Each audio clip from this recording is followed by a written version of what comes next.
Woodstock fans, tonight and every Friday night home game is Brewster Spirit Night. After you leave the game, head over to Brewster's and scoop up the taste of fall.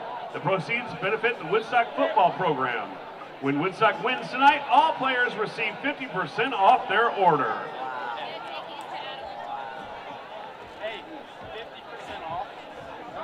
So that means we're not going to Brewster's, right?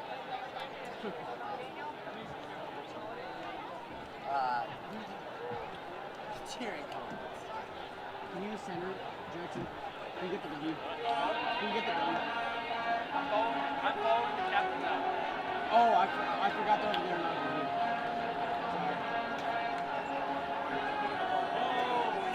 I have irons down there. Last time we had out.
Officials provided by the Atlanta Area Football Officials Association.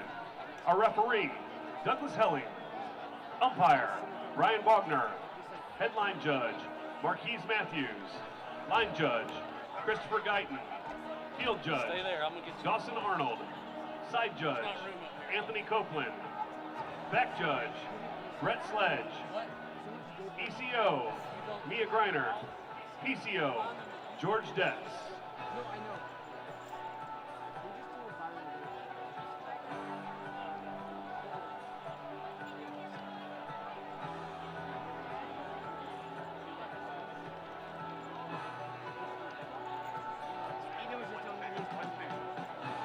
Captains for Woodstock tonight are number 2, Tyler Barbera. Number 7, Graham Burmeister. Number 24, Trace Washington. Number 44, Tyler Howard.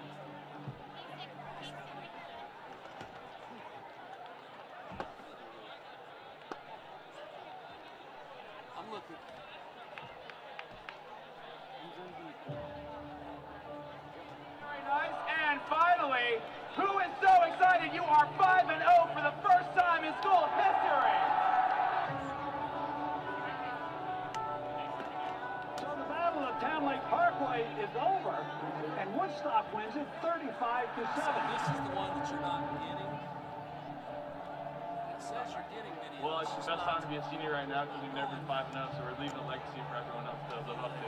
So we have to change that. I'm still looking for your It's been 5 straight you've lost it, and now you win today. What does that mean to you? I guess it's a rivalry now. If there's one thing you need to know about our people, there's nothing you can't do.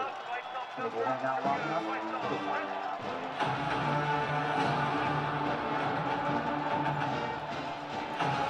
It's been 1 week since the Chiefs got their 3rd shutout win of the year, taking down Lassiter 32-0.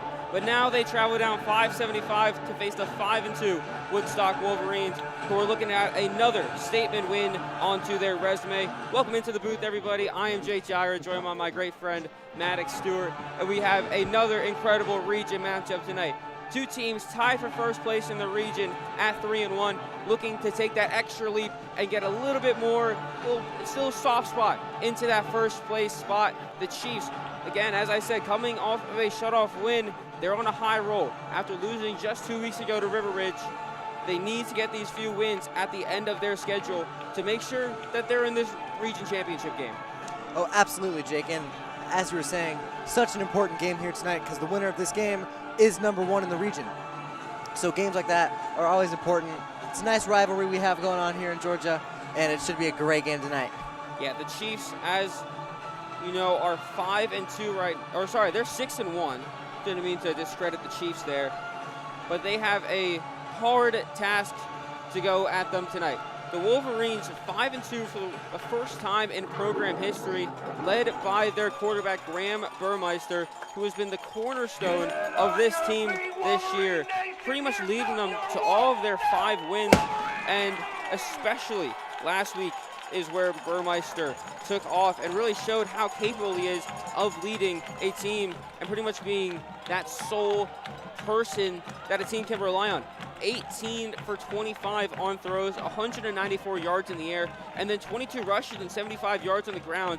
He's been able to find his receivers. There really isn't a true wide receiver 1 on this team. He found 5 receivers last week, with 5 people getting on the stat sheets for receptions. Nobody crossed over the 100 yards reception milestone. The closest was Rylan Hubbard with 96. Not quite at that mark, but Rylan Hubbard is going to be the guy that Burmeister is going to look to majority of the times. He contributes to about 41% of the reception share, and he's been the main guy that he's found in the air. But they have other options to find too. Xavier Murphy has had a lot of reps at wide receiver so far this season. And also Trace Washington outside of the backfield. They can throw it to him on the run, get a good screen pass going, and that's where he gets a majority of his yards. But this offense for Woodstock has been one of the strongest ones in the region, and they're going up against a very strong Sequoyah defense who is coming off a shutoff win. They're looking to keep that streak going. Oh yeah, it seems like that. A bunch of dynamic guys, always so dangerous to play. So we'll see if Sequoiah's defense is up for a tough challenge here tonight. So the Wolverines to kick off, Tyler Howard, their kicker, a football and soccer star who has been on varsity these last few years and also starting at middle linebacker for the Wolverines. He has been solid off kickoffs as he knocks that one out for a touchback, and we'll see this Chiefs offense take the field for the first time tonight. And they struggled early last week. Took them a minute to get their first score. It was after their first drive they punted, and then Leif Hansen had his field goal, and it didn't take until Holden Campbell ran it for about 10 yards to get their first, but close to the second quarter, if not in the second quarter. We'll see if they can change that up tonight. As Will Rejeki is back in the lineup, he almost breaks free but falls forward for a 9-yard gain on his first run back after missing last week.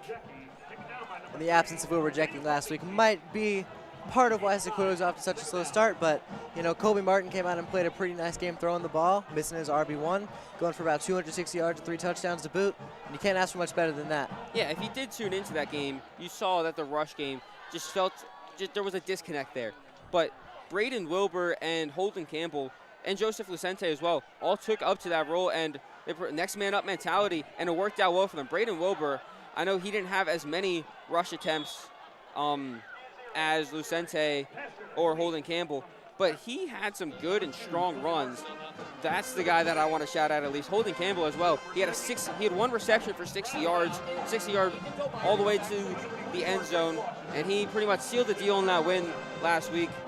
And then Joseph Lucente was pretty much not a bell cow, but did a great job just getting those yardages on 3rd and shorts and kind of finishing up drives. And like you were saying, they really played the split backfield mentality really strong, and everyone came out and played a nice game out of the backfield. Yeah, now they get Will Rejeki back, so a lot of options open back up. Rejeki has about 166 yards per game, which is a ridiculous stat line. You just do not see that much just in high school, college, or professional football. 121 attempts on the year. He averages about 8 yards per carry, and he's pretty much been the main guy that they've handed the ball off to. So they found him already 2 times tonight as Jack Ripley right there on the catch. Makes it a little bit more of a manageable 2nd down. I want to see it. Yeah, they said it was really good. Yeah, I'm trying to. Jack Ripley lined up on our near side. Handoff, Rejeki up the middle. Falls just short again. It's going to be about 3rd and 1. But Will Rejeki finding himself right back at home. And you can certainly tell he missed being on the field last week.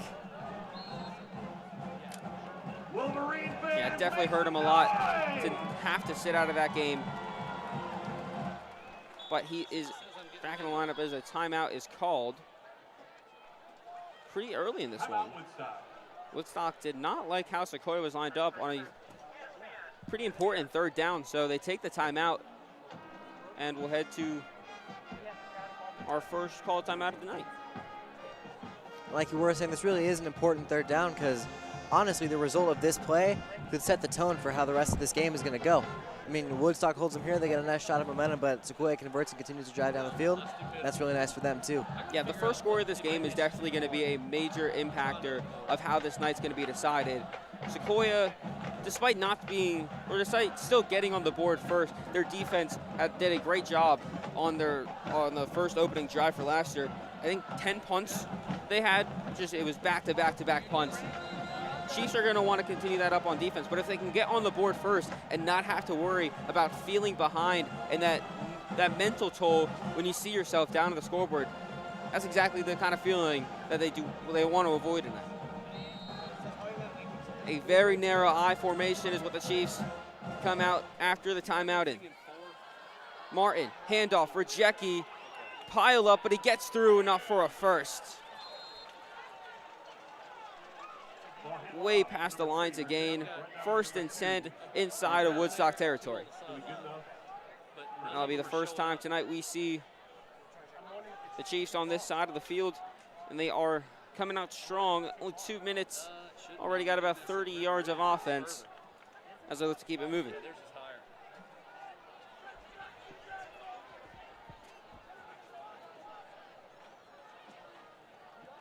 Two receivers on the far side, nobody on our half.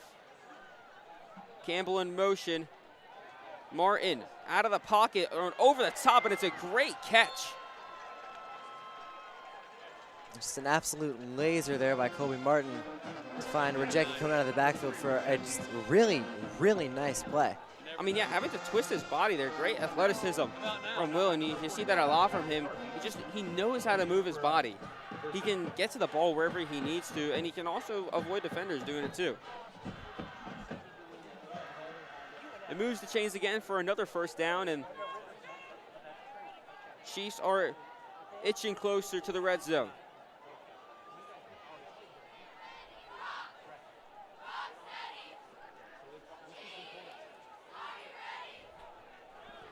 Counter to Rejeki over to the far side, and doesn't go far, but still gets about 4 yards on it.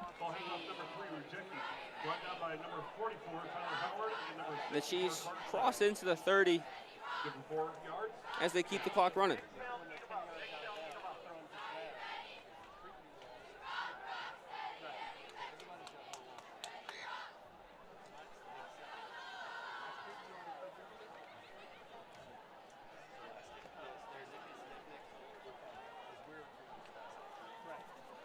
And heavy to the far side.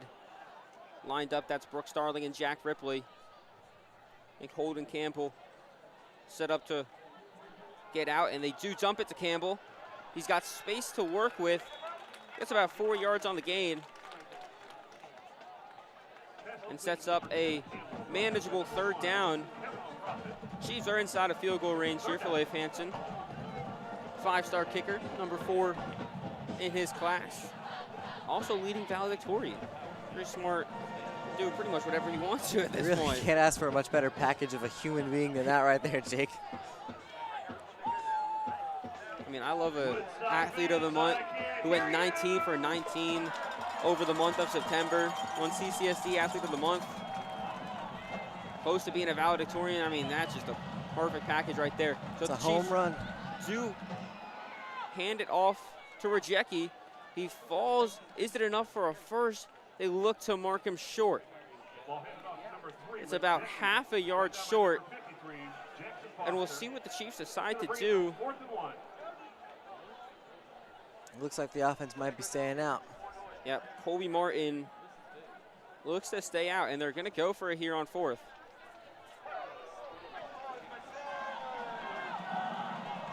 Again, tight I formation. We saw this on the last 3rd and short.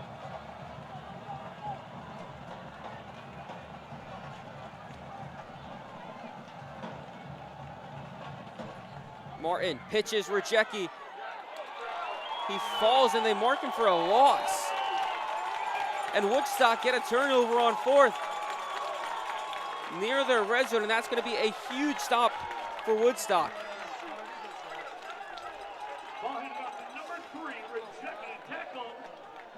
And then we were talking a little earlier in the drive about setting the tone, and that right there certainly helps Woodstock set the tone. Yeah, now their offense needs to come out strong. Burmeister is going to need to lead this team just into an offensive score. If you can get on the board now, you're set in a good spot. Burmeister is going to have a lot to challenge, though, as this Chiefs defense is going to come out strong. Their corners and safeties have been pretty much some of the best in the region. 10 interceptions on the year, and if Burmeister just slips up once, he's in a little bit of trouble there, as they looks the Chiefs to have jumped. On this side of it, yeah. Not sure if it was on Woodstock or Sequoyah that time. It's going to be on Sequoyah. Let's try that. Burmeister got an early clap in there. Chiefs thought it was going to be a hard count, but nope. We're good. Holds it, and 5-yard penalty. Anything? Woodstock start their drive 1st and 10. Burmeister trying to get it done again. On the 3rd clap, they go into design QB run, and you're going to see a lot of that from him tonight. Has 50% of the total offensive rushes this season as the quarterback. They have a lot of plays that involve him. Most of their playbook revolves around him, even in the run game. And, you know, he's really just the bright star in this offense. I don't know if you were saying this earlier, but 2,000 yards in scrimmage on all aspects. Yeah, already has 2,000 yards as he's brought back for a sack. Multiple Chiefs. Looked to be number 0, Michael Fountain, leading the charge that time. And a nice play for Sequoiah's defense early. Yeah, pretty much everybody got involved on that one. Fly into the football. That's what we love to see from a defense. And it's an early tackle for loss as the Chiefs force him back. 2nd and 15 now. We may just, at halftime, I may pull his tight camera as well. But I'm also going to hook you up to their view in a minute. Face the handoff and gets a little bit of yardage. Gets back to the original line of scrimmage. It's Adrian Holiday, the junior wide receiver, Brought down by number 20. who gets the first reception of the night. Jedediah Marshall. 5-yard gain, 3rd down. And in the backfield for the Wolverines right now is Xavier Murphy, who has pretty much been working a split backfield when he is between the running backs, at least. Him and Trace Washington both have around the same rush attempts and rush yards per game as Burmeister. Quick throw. Benji Smith there to put a little bit of pressure on it as the punt crew will come out for the Wolverines. And the Chiefs start off exactly how they started off last week with a punt. Oh boy, there was a whole lot of punting last week. I mean, the Lassiter guy, I mean, that all of his college tape, if he's trying to go to college to be a punter, all of his tape will be from this Sequoyah game. I mean, that's all you need. I mean, he punted it 10 or 11 times, but he was booted 50 yards each time. 10 punts of 50 yards. I mean, I'm taking that every day. We'll see if the Woodstock punter almost blocked. If not, it is blocked. And that's going to be a 5-yard punt. And just another big play, that time from Sequoyah special teams. So far, they have looked really good here. Now, hopefully their offense can come out here, execute well, and find some points. Yeah, that was Asa Goings, who had another punt block early on in the season. I think he might have had two. He had one versus Cherokee, and I'm pretty sure he had one that came back for a touchdown against Riverwood as well. So, and Goings has really just been a young player playing his heart out and really proving himself, and he's on the come up for sure right now, Jake. Yeah, the transfer from Kings Academy, junior this year. A lot to expect going into his senior year next year. Well, we see this Chiefs offense taking a deep shot down the field to Brooks Starling, and he can't hold on to it. Falls incomplete. But we see that explosive offense and the ability to take a shot downfield whenever the Chiefs feel like it. Early on in this one, it took them about till the second half to get those shots going, and we saw on back-to-back drives going to Jack Ripley and then Brooks Starling on back-to-back 50-yard connections, 50 air yard connections. Oh yeah, really fun plays to watch. Yeah, especially on a homecoming night after Martin won Homecoming King. Those were the type of plays that you're going to remember. Martin, handoff for Rejeki. He breaks free of the first tackle, has space up on the far sideline, trucks himself into a defender, falls for 20 yards.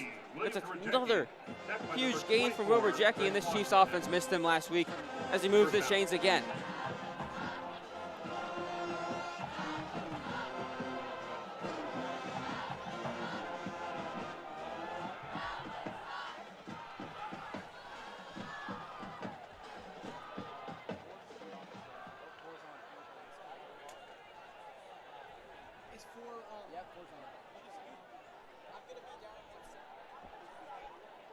Martin looking to answer back after a failed fourth down on their last drive.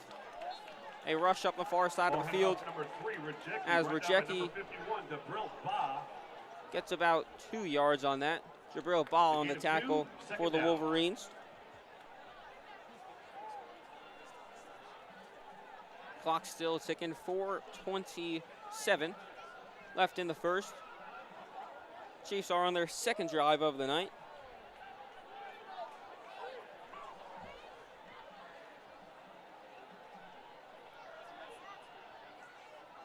Second and 9. Martin again handed off, and Jackie doesn't go as far. Oh, and a Sequoyah helmet goes flying about 15 yards that time. Looks like it's the helmet of number 64, Riley O'Neal, who's a 4-star long snapper recruit who also plays right guard on the offensive line. And that's what he's doing out there right now, losing his helmet. It's going to be third down.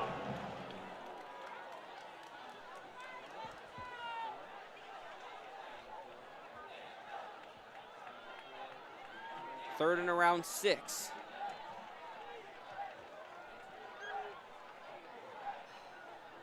Chiefs have already been in this position a couple of times tonight.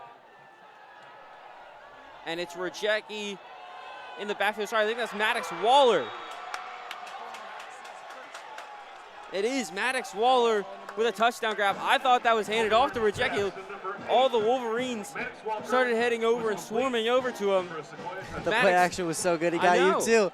But, I mean, what do I say every week watching Maddox Waller play, Jake? I love the way he plays. Just the way he plays, it's so remnant of what you see from tight ends in the pro leagues nowadays. He really just screams like Tucker Kraft of the Green Bay Packers to me. Of course you compare it to Tucker Kraft. Waller escapes pretty much all in every coverage and wide open out there for a touchdown. And he puts the first set of 6 on the board as Leif Hansen out for the extra point. And that one is drilled as normal for Leif Hansen. The Chiefs take a 7-0 lead with 3:50 to go in the first. Maddox Waller, the first one on the board. Just a well-designed play. Every time you can hit your big tight end up the seam like that in a one-on-one coverage against a linebacker, you know it's going to be a good day. Get your custom t-shirt and sweatshirts made by Rally Up Threads, located upstairs on the 50-yard And line. last away game, Waller had himself a few big plays. Wasn't as much involved as you think without your star running back he would be against Lassiter. But that River Ridge game, I don't remember the exact stat line, but at least 4 receptions for 50 yards. Solid stat line. He gets himself on the board early with a touchdown as Hansen to kick off. And we will see this Woodstock offense again after their last drive, a blocked punt from Asa Goings. Leif Hansen. Back deep for the Wolverines, number 6, Xavier Murphy. And that one goes out for a touchback. And the Wolverines will start their drive at the 20. We'll see what Burmeister can cook up on this drive. And this Woodstock offense likely looking to go back out and strike back quickly and rapidly. Yeah, especially after giving up a touchdown so early. You don't want to just sit back and go for 3. Just be careful on your drives. This is kind of I'd say this is the point where you got your first drive. You got that one out of the way. It was a bad drive. Now you got to get something going as they try a very unique formation. 4 receivers on the far side, and Sequoyah looks to have jumped again.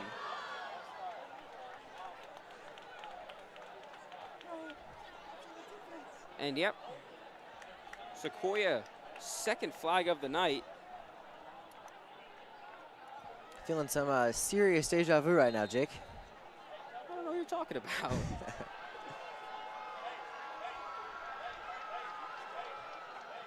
So after another false start to start the drive, and they're going to throw another one. Another flag on And it's the the field. same thing, another false start from the line. And it's like this time it's on the offense. sorry, yeah, and this we is- are right back yeah. where we started. Sorry, he started pointing Sequoyah's way, and I thought it was on Sequoyah there. Yeah, we're back where we started. 1st and 10. That one was a false start. Burmeister still trying to get somebody to jump. Handoff there to Xavier Murphy. Handoff, number 6, Xavier Murphy. Contacted first by number Doesn't 0, go long.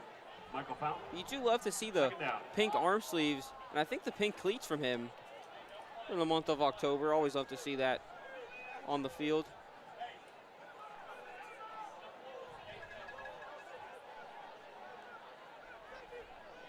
Again, Woodstock trying this 4-stack formation. The screen pass to Murphy. Has a few blocks, but Chiefs wrapped up, and they're pointing in Woodstock's direction, but Pass complete to number 6, Xavier Murphy. Brought down by number 20, Jedediah Marshall. Jedediah Marshall on the tackle will remain Third and Woodstock ball, and it's 3rd and 6 again. Another 3rd and long play for the Wolverines.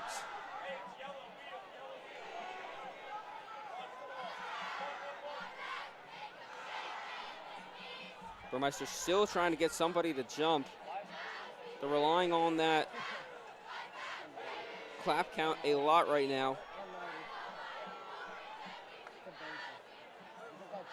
Burmeister throwing over to Murphy. That ball is tipped and down for an incomplete pass. It sets up another 4th down, and the punt crew will come out for the 2nd time tonight. Pass intended for number 6, Xavier Murphy.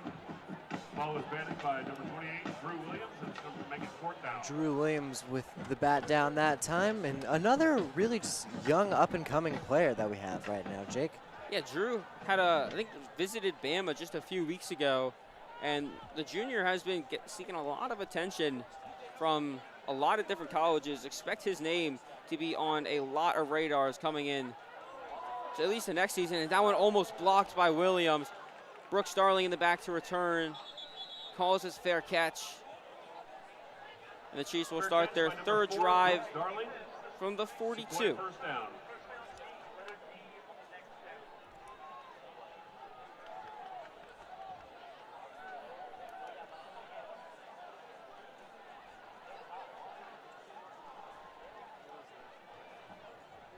And the Chiefs' third drive is where we saw their first touchdown last week against Lassiter.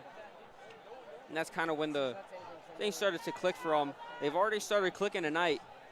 And they're going to look to increase the score by another 7 as Martin hands it off to Rejeki. Explosive out of the back. Falls for about 5. We'll set up 2nd and 5. Ball handed off number 3. As Rejeki adds more yards to his season total. Number 53, Jackson Foster. Who, coming into tonight, had 999 rush yards. So already has way surpassed 1,000 rush yards on the season, which is just a ridiculous stat. And he's still got 3 games to go. And a big congratulations to Will Rejeki for achieving a huge milestone in any college football player's career, really. I mean, high school, yeah. Or college. I mean, you could high say, school football say player's college career. too. As Martin scrambling out of the pocket gets brought down. That's Connor McCarthy. Number 45, Connor McCarthy. Third down. Has 6 tackles for loss. Did not play last week, and he gets himself involved early in this one. Sets up a 3rd and 5. And you're going to expect a ball over the top here and try to get some of that yardage back. What do you say, Wolverine Nation? Let's make some noise!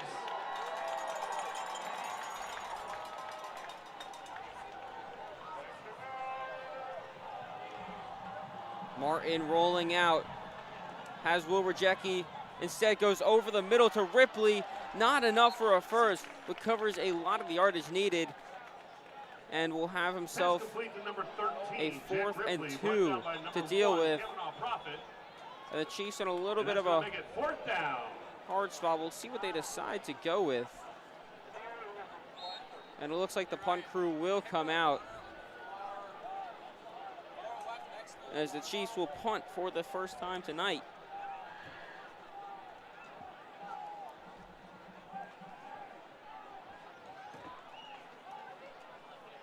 We'll see what Leif Hansen can put on this ball.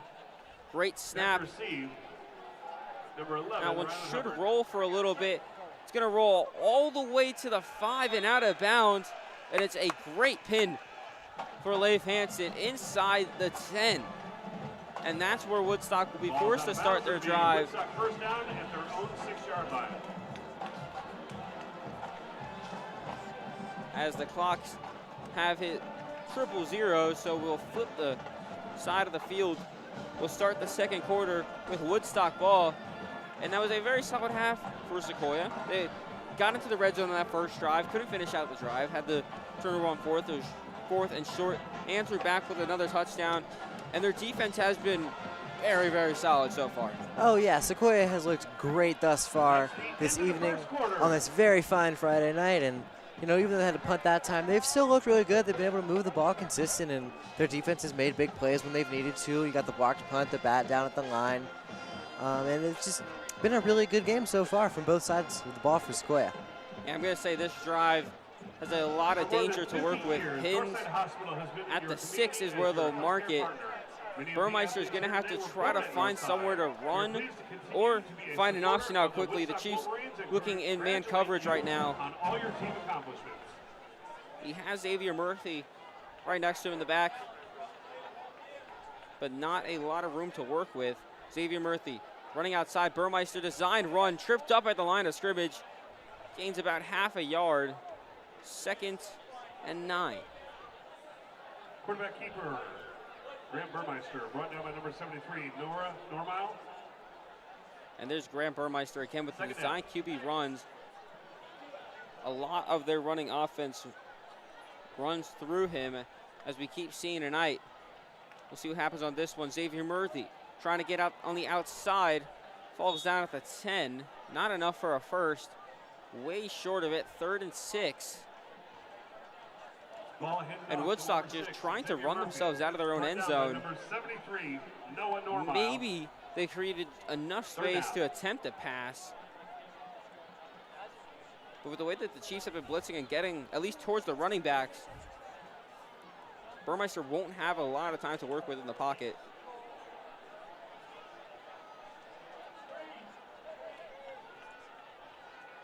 We'll see what he can do on 3rd. Xavier Murphy again running out, trying to throw over onto the near sideline to DJ Wilson. Had a blocker in front of him. That's going to make it 4th down. That was Parker Angel.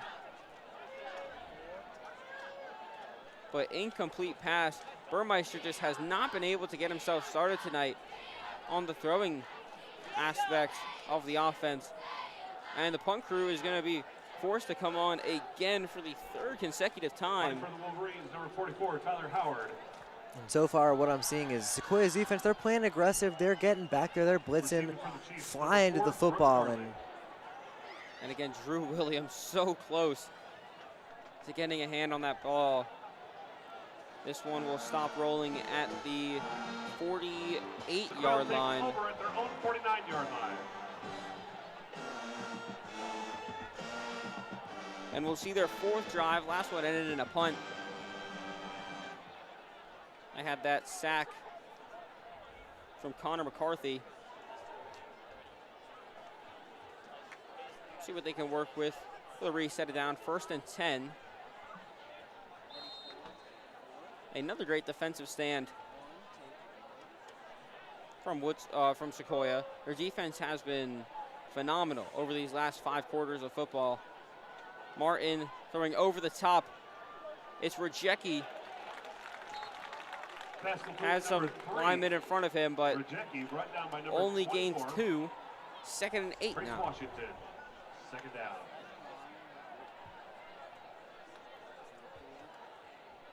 Ball lined up just before the 50-yard line.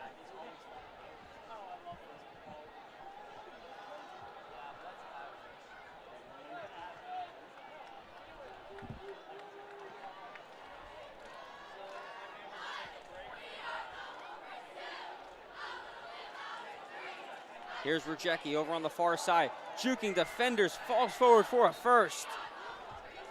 Ball headed off number 3, William Rejeki. And right there is what Will Rejeki does best. He fights hard for every extra yard he can possibly muster. And, you know, seeing a running back being tackled and hobbling forward to pick up the first down, it's just an uncommon thing to see, especially in high school running backs, Jake. Yeah, and that's why Will is so special, why he's committed to Memphis, why he's a 3-star. He does all the right things right. He's a great guy off the field. And he puts up ridiculous stat lines. Just a few weeks ago, was it 7? I think it was 7 touchdowns. As that is a quick pass to Jack Ripley. Not enough for a first. Pass complete, number 13. We'll set up a 2nd and 3. Brought down by number 19, Sospeter Agua.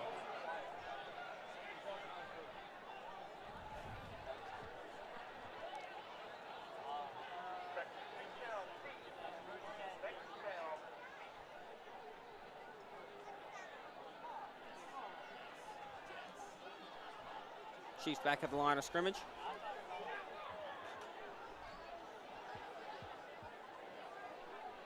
Hudson Hamilton, 3rd receiver. As Martin having to escape the pocket over onto the left side. He's got enough space for a first. He keeps going for a little bit more. As Martin takes his first rush of the game and gets a first down. And there again, the versatility from Martin, knowing when the pockets collapse, knowing when the play is pretty much dead and you're going to have to make the play up on your own, gets out of the pocket, has the awareness, gets to the first, get a little bit more, and that's why he's 3rd in the team for rushing yards per game. Doesn't have as many carries as Will Rejeki, obviously, as 34 so far in the season. But he makes those rushes count. He sure does, and a prime example of it right there. This time it's Rejeki with the handoff, breaking more tackles and brings a defender with him as he flies forward. I'm not going to say fall on that one. Brought down by number 1, Kavanaugh Prophet. 1 yard short of the first, maybe 2. It'll be third down. Or sorry, second down.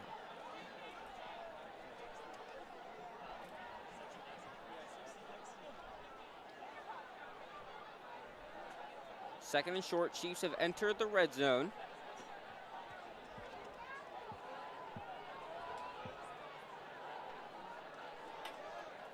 They'll leave Brooks outside wide as the lone receiver. It's a handoff to Rejeki, up, down the middle. Number 3, William Rejeki.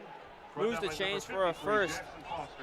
As the Chiefs are having a solid drive, there really isn't, or it really hasn't been a way to stop the offense from going. They figured it out on the first drive, and the Chiefs adjusted very well. Oh yeah, Woodstock came up with a really nice sack, but their defense honestly hasn't come up with much sense.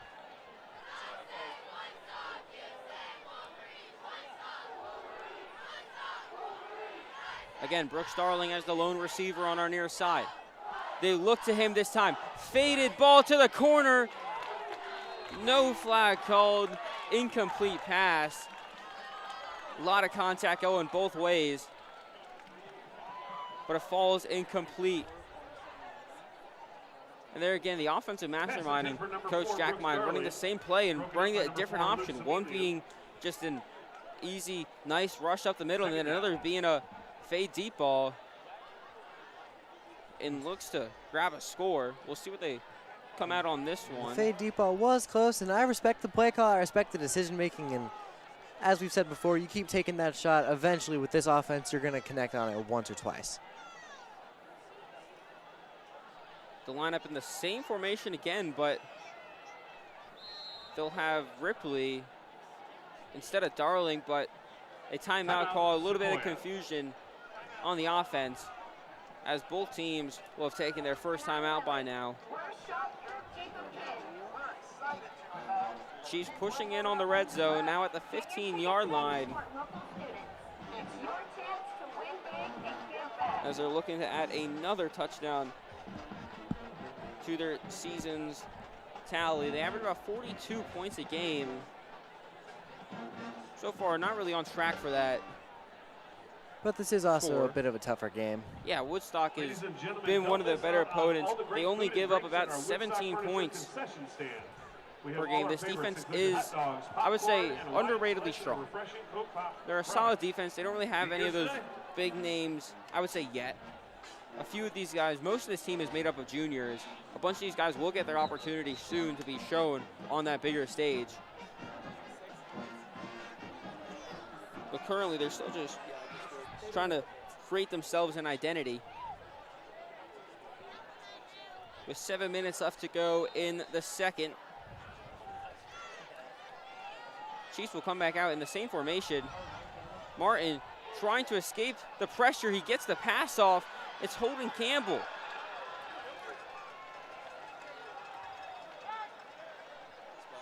Sorry, that's not Holden Campbell, that's Braden Wilbur.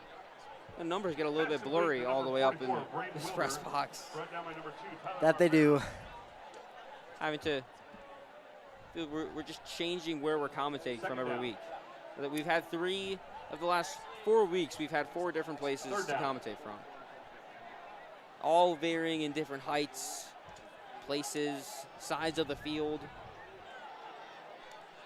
Yeah, that was. But it's all good, and that was Braden Wilbur grabbing that catch off of a lot of pressure. Martin doing a great job to get that one off. He's looking to throw right before the pressure and gets lit up. After releasing the ball by Caleb Vigna. That was intended for Braden Wilbur again. And now it's 4th and short. it looks like the offense is staying on the field, and you know, I respect Why it. not? on your 5-yard line, the way your defense is played, I put some faith in those guys and go and try and score some points here. 3 running back formation for the Chiefs. Martin under center. He gets a guy to jump. Flag on the field. Nice. You're doing a great job. And Chiefs On the level. won't even need to attempt this 4th down, as they'll get an offsides on the Wolverines, back them up a few yards. Halfway to the goal line, they'll be at around the 3-yard line. And Sequoyah have a fresh set of downs to work with.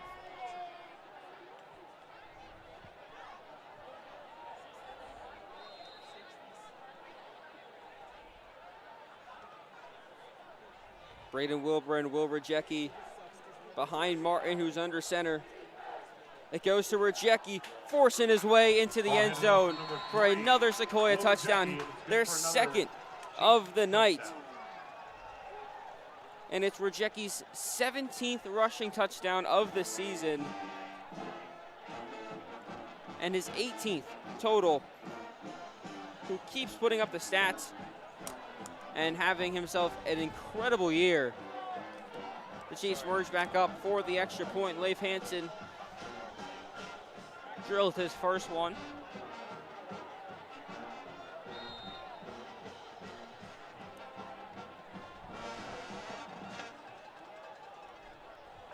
And the snap is perfect. Hold is perfect, and the Chiefs add another 7 to it, 14-0.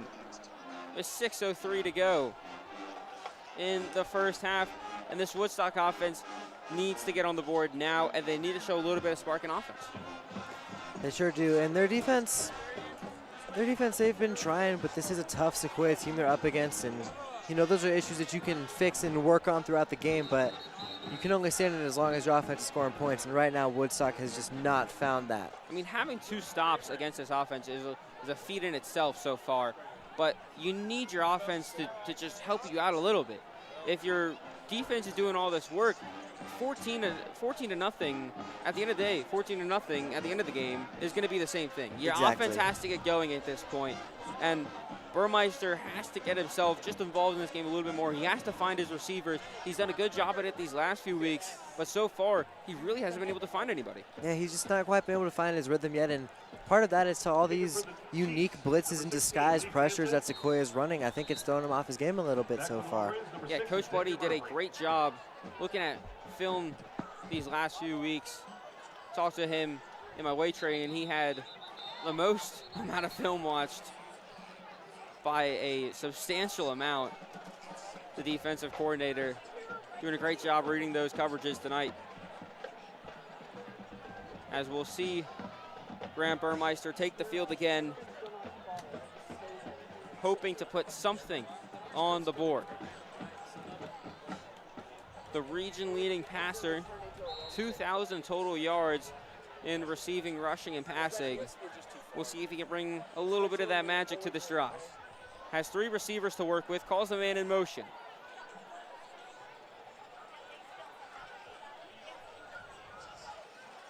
Burmeister looking to throw.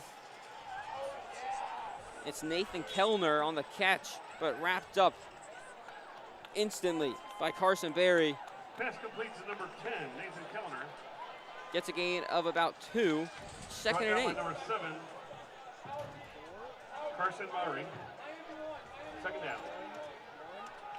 Woodstock in a little bit of a hurry up. 4 receivers on the far side, and the refs will step in the way of this.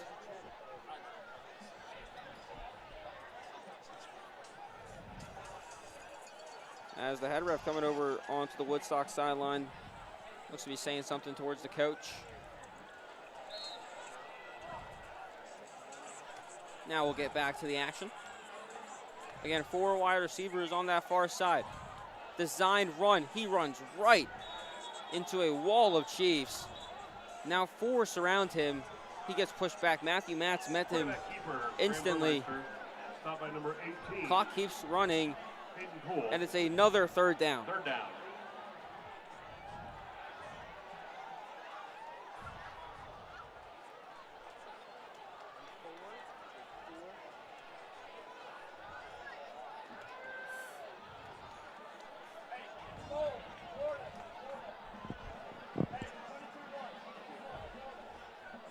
4 receivers again for Burmeister.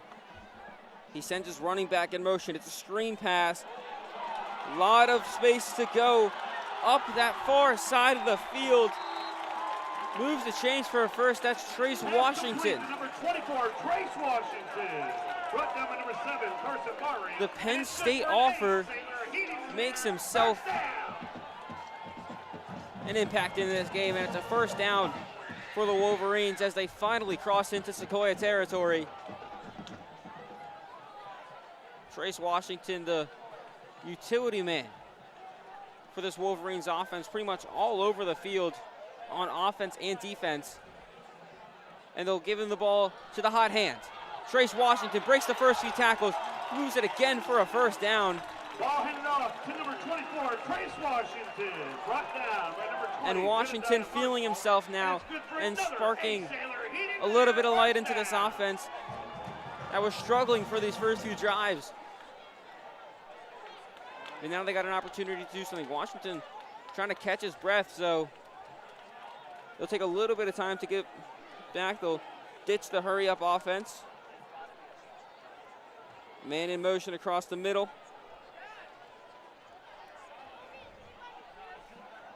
Hubbard flips his side. Burmeister looking to throw. Instead, he runs it up the middle. Breaks the first few tackles. Finally gets caught up by a few Chiefs. And for a second time, a Sequoyah player's helmet flies off. This time it's number 7, Carson Berry. And now he would have to spend a play I think that might have just out. been the contact. I think the top of the helmet hit the bottom of the face mask, and it just kind of popped right off, and not much he can do about it. Yeah, but he got up on his own, so hopefully nothing too serious that time. It has to take this next drive off. Carson Berry, especially in the red zone, is going to be something that Woodstock is going to want to take advantage of. Instead, they run it, and it's a run for a loss. And Woodstock could have very much taken advantage of having Carson Berry out of that play and threw it over the middle. Brought down by number 54. But instead, they just run the ball, keep the clock moving. Second down. But they take a loss of yards, 2nd and 12.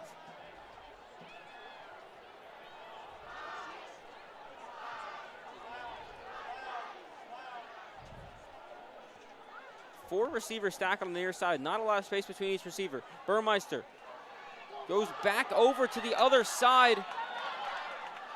Thought he had a little bit of more space to go. It was Nathan Kellner again. Pass complete to number 10, Nathan Kellner. If he was just a little bit more explosive off that catch, he had a lot more space to go.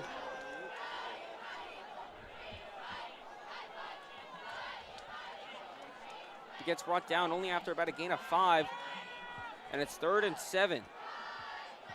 Inside the Chiefs' red zone.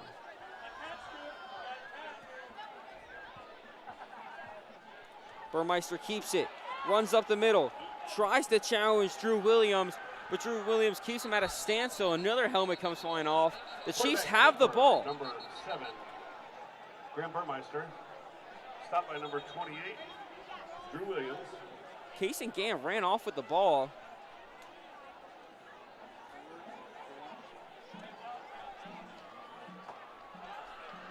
And we'll see what happens here.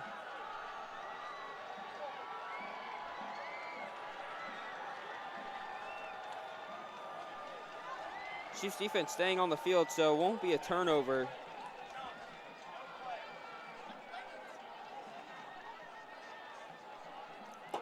Head ref coming out for a call right now. 4th down. Never mind, he'll signal the clock to keep going, but it's 4th down. And it's 4th and 5, and it's not in the best of places. And Woodstock will be without their starting quarterback, Burmeister, as his helmet was the one that came off last play. Oh, and especially on 4th down. So This is like a backup big number play. 16, They'll bring in Brady Arnold. So Brady Arnold gets a red zone opportunity. It's a big 4th down for him.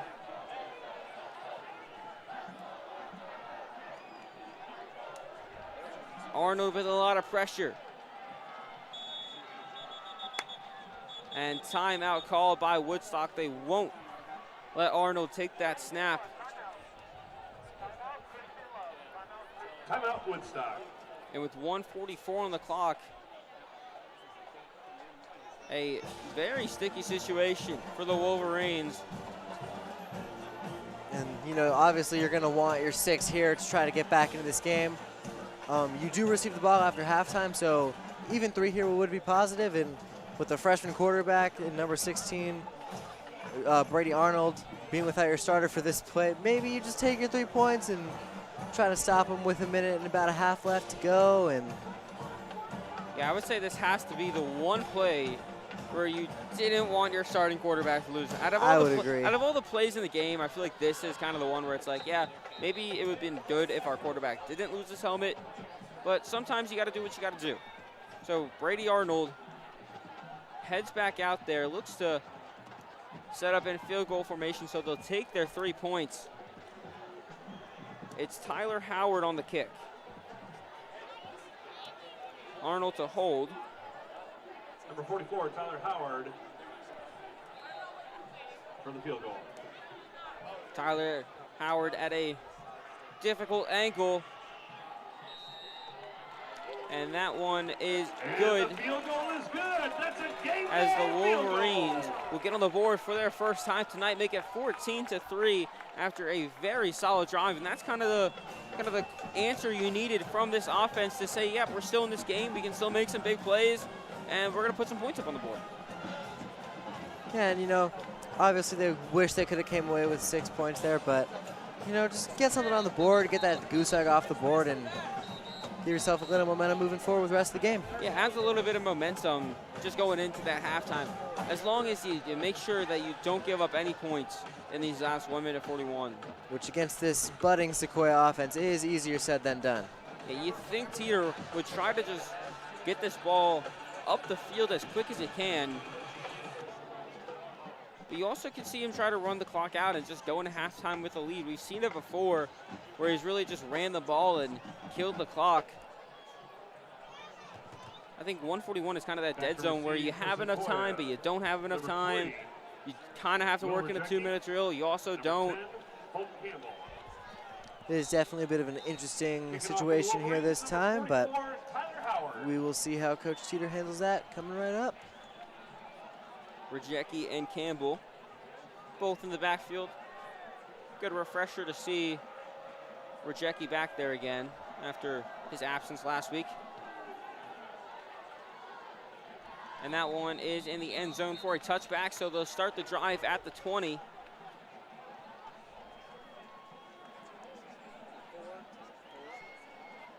And for the 5th time tonight, the Chiefs offense takes the field. Not a lot of time for them to work with. Folks, don't forget, tonight only, you can Would get hope your custom t-shirt they and start sweatshirts to made by attack Rally the Up passing Friends, game just a located little bit upstairs more. on the 50-yard Looking at line. Jack Ripley and Brooke Starling this drive. Maybe, you know, a few screen passes to Rejeki, and they'll line up with Ripley and Darling on our near side. And, oh, sorry, Ripley's on the far side as Martin has to move. Trying to throw himself downfield. He finds his tight end, Maddox Waller, who stays up on his feet, gets a few extra yards, marked down at the 40. It's a 20-yard gain for Waller. Pass complete to number 8, Maddox Waller. There's your good old reliable tight end. Martin in a little bit of a panic, scrambling out of the pocket. Waller gets open downfield. Great connection right there. You get out of bounds too. You stop the clock and you're up 20 more yards, and you only lose about 7 seconds.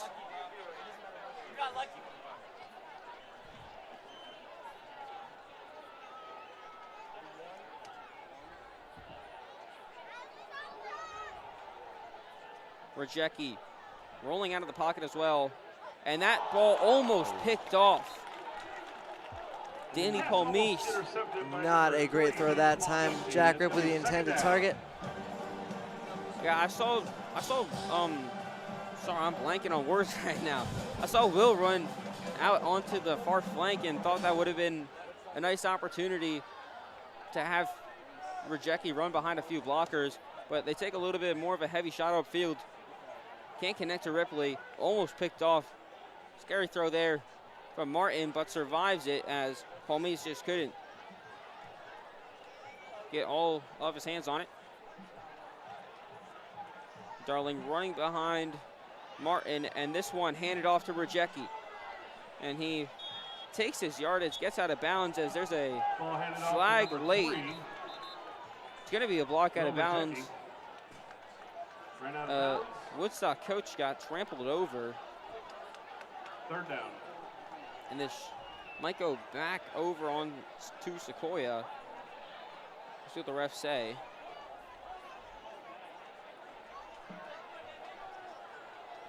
As we wait on their verdict. Flag on the field.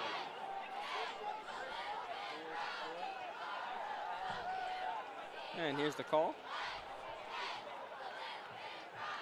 Oh, maybe no call. Okay, never mind. He's finally turning around. Yeah, block out of bounds on Sequoyah. Personal foul against Sequoyah. So knocked down 10 yards. And now it's 3rd and 20. It's going to be 3rd and 20. Chiefs were here before. Last time Ripley was a few yards short of getting across the line to gain. Wolverine fans, make some noise! We'll see what they bring on this one. 1:26 to run off on the clock. Wolverines still have 1 timeout. Martin trying to find an option over the middle, or not over the middle, over on the far sideline. Pass intended for number 3. It was intended for Rejeki. Incomplete. 4th down. But incomplete ball. And the punt crew will come on and try to knock this bar as far as they can. Punting for the Chiefs. You know, Woodstock gets a really, really nice stop that time, and we'll see what their offense can do with 1:20 left in this game, or in this half. 11, Ryan Hubbard. Hey, it's fine. We're both messing up a Yeah, bit. you got me messing up now, too. A great punt from Blave Hansen. And that one easily caught at about the 25-yard line. 27 is where they'll call it. And 112. Woodstock have a little bit of time to work with, but they're going to have to go fast. This is going to have to be a lot more fast-paced than their last drive. Got to cover close to 70 yards in 1 minute.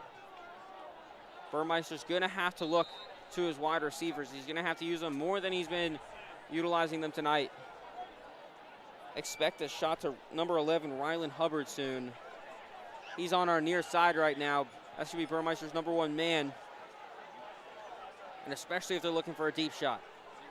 Kellner in motion across the middle. Burmeister rolling out of the pocket. He takes it himself, and he gets no yards, and that's going to be a block out of bounds. Number 7, Graham Burmeister, pushed out by number 18. Or a late hit there. Poole. There is a flag on the play. And it was definitely a close one. Ref said he was clearly out of bounds, so we'll move the ball upwards for the Wolverines. It's an unfortunate penalty Personal again. foul against the Chiefs. It's going to be a Woodstock 1st down.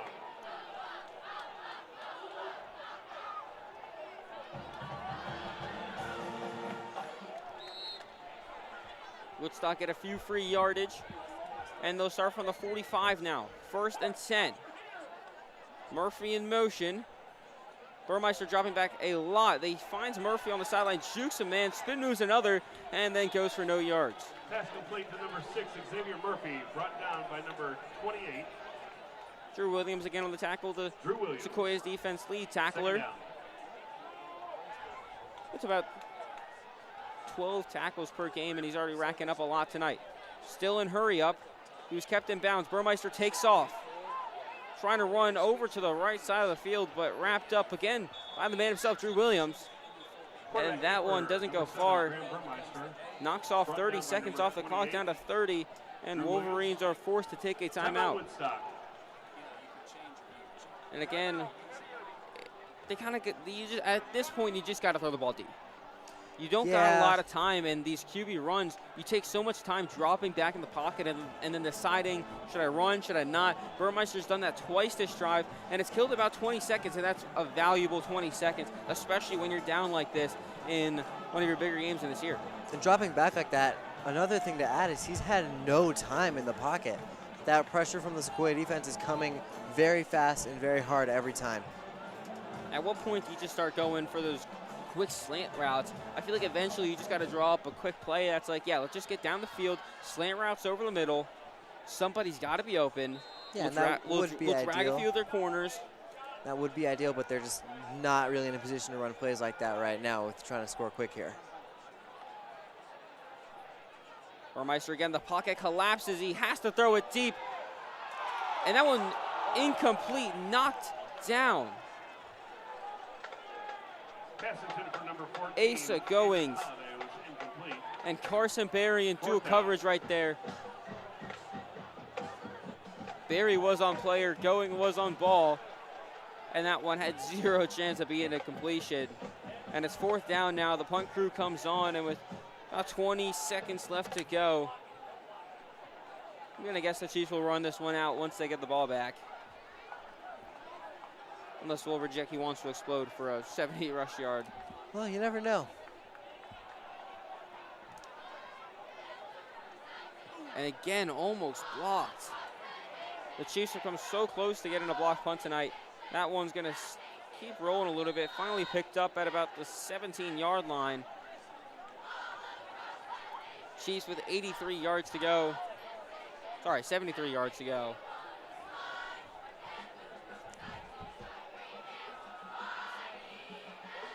Not an impossibility here, but no, it's not an impossibility. But I don't know. The maybe risk a slim possibility. What's the risk and reward? You gotta assess the opportunity cost this time. Finally paying attention in econ class, I see. Oh, it's about time, Jake. It is about time.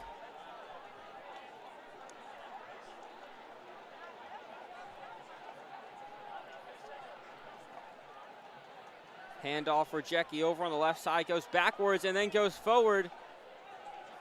Was close to having some space to work with. Hits the ground before going out of bounds, so that will close out the first half. 14-3 is your current score as the Chiefs close out this half on a very positive note. 2 touchdowns so far, not much to really be disappointed about. Not at all, not by any stretch. And offense looked good, defenses look just as good, and can't ask for a whole lot more than that here. Yeah, I think that defense is where you really got to look at. They've been solid, besides giving up that one drive, but they stood a field goal out. And, I mean, just giving up this field goal to a Woodstock offense that has scored about 26 points a game. They've been a solid offensive team. They're 4th highest in points forward in our region. And all points to Woodstock having a little bit more points than they do right now. But this Sequoyah defense has done a great job, and they're going to look to continue that going into the second half, which will be in about 20 minutes. So we'll be back then for second half action. But for now, I've been Jake Jira and Maddox Stewart. We will see you in 20.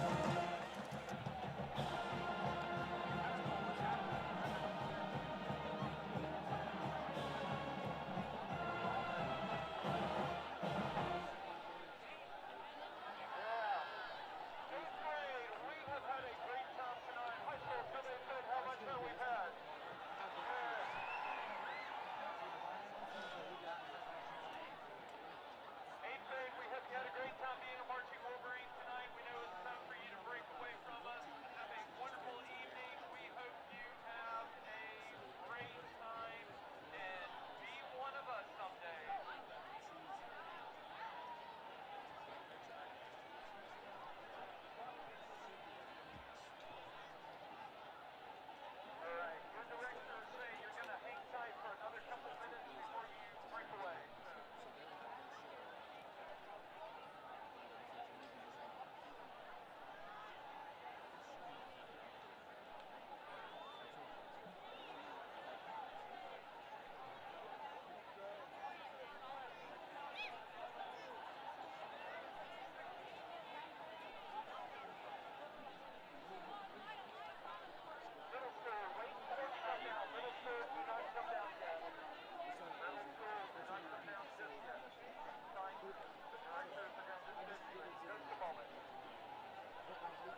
Charlie Ingham and the administration of Woodstock High School would like to thank you for attending the 2025 homecoming game.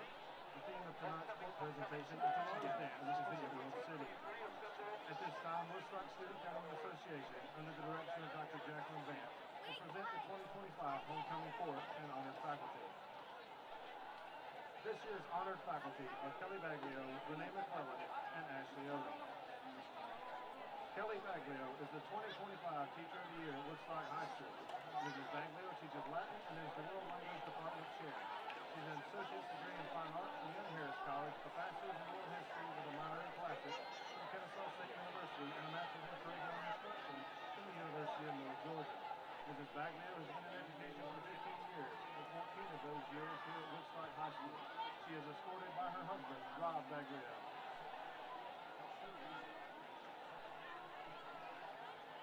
Renee McClellan is the 2025 Rookie Staff Member of the Year and serves as a school registrar. She has worked for Cherokee County Schools for 9 years, and this is her second year at Woodstock High School. Mrs. McClellan is escorted by her husband, Ben, and daughters Heather and Lindsay.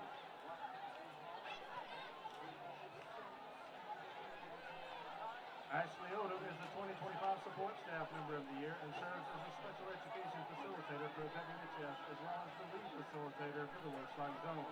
Mrs. Odom has an AS in Education from Gainesville State, a BS in Early Education from Grinnell, an MED in Reading, Language, and Literacy from Georgia State University, and an MED in Linguistics and ESOL from Georgia State. This is her 19th year in education and her 4th year at Woodstock. Mrs. Odom is escorted tonight by her husband, Matthew.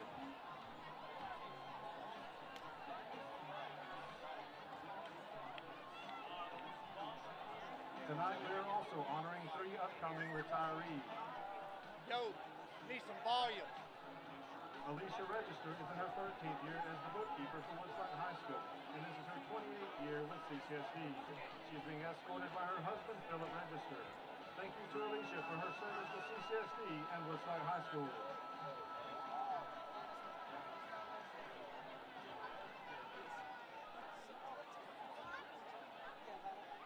Mrs. Aurelia Epperson is in her 11th year at Woodstock High School. Mrs. Epperson has a Bachelor of Science in Business from Miami University in Ohio and is a former certified public accountant.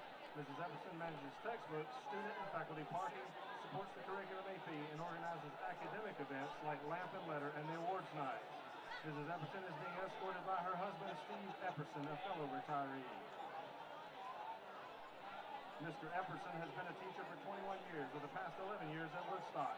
Mr. Epperson has a Bachelor's in Physics from Miami University, a Master's of Science in Nuclear Engineering from Ohio State University, and an MBA from the University of South Carolina. In his 11 years at WHS, he has taught AP Physics, AP Computer Science, and Astronomy at Woodstock. He currently serves as the assistant swim coach and has previously coached cross country and track. He is pleased to be escorted tonight by the pretty textbook lady. A huge thank you to each of these faculty members for their service to Woodstock High School.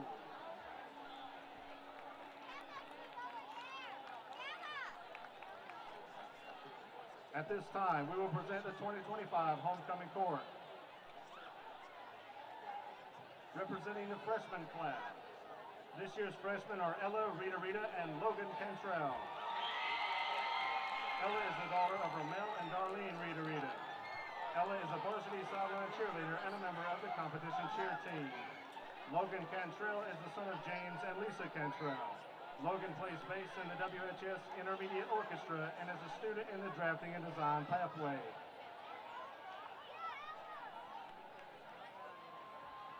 Representing the sophomore class, first up are Blakely Montgomery and Rocco Piccini. Blakely is the daughter of Stephanie and Justin Montgomery. Blakely plays varsity volleyball for Woodstock. Rocco Piccini is the son of Christine and Peter Piccini and is a student in the fire science pathway at Woodstock. The next sophomores are Evelyn Battle and Bryson Leverage. Evelyn is the daughter of Valerie and Christian Battle. Evelyn plays flag football, is a member of WTV7 and a member of SALT, the Student Athlete Leadership Team. Bryson is the son of James Leverage and Angelica Leverage and plays football for Woodstock. The final sophomores are Allison Lopez and Brantley Dean. Allison is the daughter of Erica Lopez and is a member of sports broadcasting. Brentley is the son of Marshall and Marissa Dean. Brentley plays football for Woodstock and is on the Woodstock baseball team.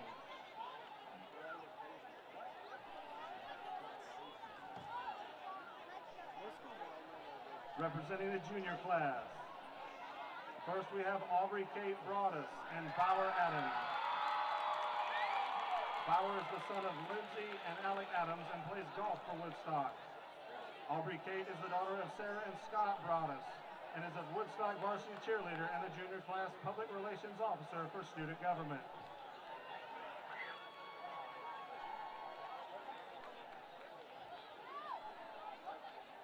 The next juniors are Kaylee Koblas and Murphy Burke. Kaylee is the daughter of Joey and Bobby Koblas. Kaylee is on the cross-country team and track teams, part of FCA leadership and the junior class vice president. Murphy is the son of Sean and Aaron Burke. Murphy is on the varsity football team and a member of Beta Club.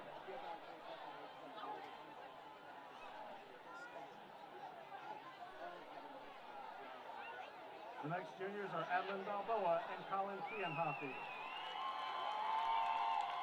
Adeline is the daughter of Davey and Bonnie Balboa.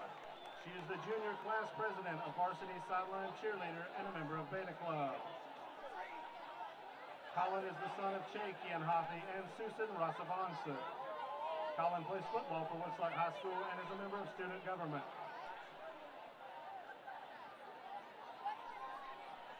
The last juniors are Skyla Smith and Hudson Smith. Skyla is the daughter of Musa and Lacey Smith. Skyla is on the varsity cheer team and varsity track and field. Hudson is the son of Brittany Bond and Jason Smith.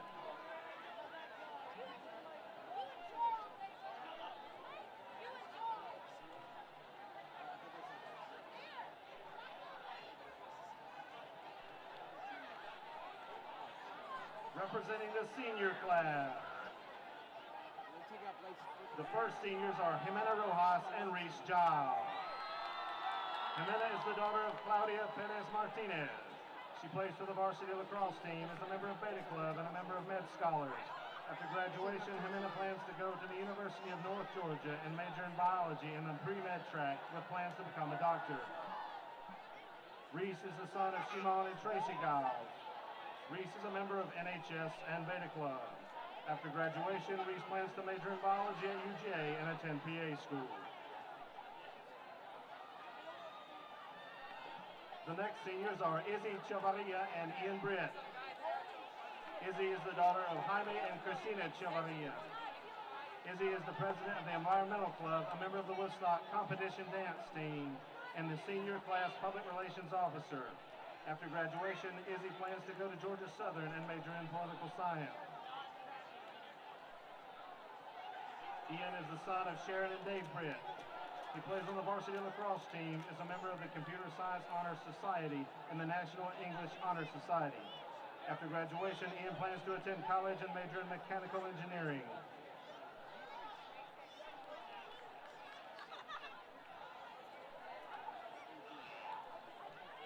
The next seniors are Leah Foster and Nicholas Ruano. Leah is the daughter of Matt and Georgianne Foster.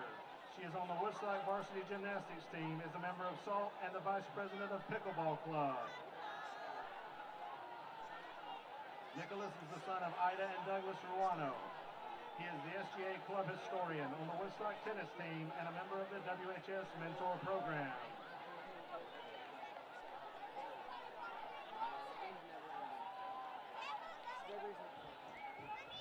Next is Keelan Murray and Anais Maniatis. Keelan is the daughter of Tim and Julie Murray.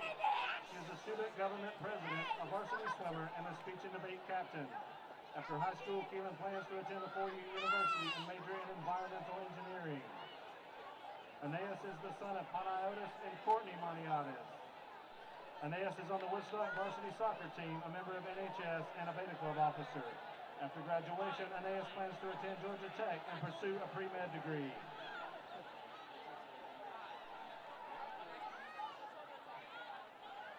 The next seniors are Alani Teo and Christopher Bryce. Alani is the daughter of Carter de la Cruz. She is an officer in National Honor Society, the Pickleball Club president, and the public relations officer for Mu Alpha Theta. After graduation, Alani plans to attend the University of Georgia and major in finance. Christopher is the son of Christopher and Leah Bryce. Christopher is on the A honor roll and a member of the Pickleball Club. After graduation, Christopher plans to attend Kennesaw State University. Next are Haley Skipper and Will Kingston. Haley is the daughter of Sarah and Jason Skipper. She is a member of National Honor Society and Elves Club. Will Kingston is the son of Craig and Janet Kingston. Will is an honor roll student and a member of Elves Club. After graduation, Will plans to go to college and major in business management.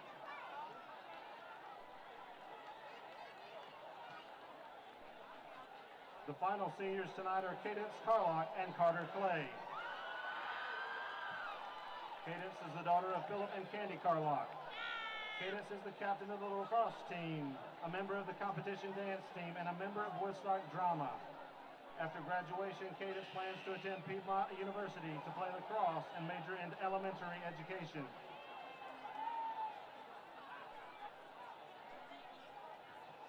Carter is the son of Ray and Stephanie Clay. Carter is on the varsity football and track teams. After graduation, Carter plans to attend a four-year university.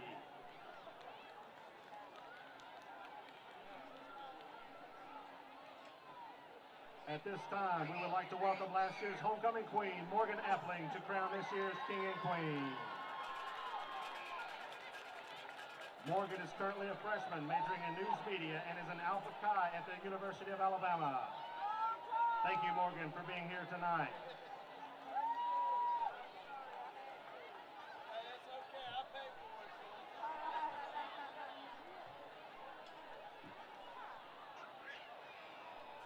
it. And this year's homecoming team is Ian Britt.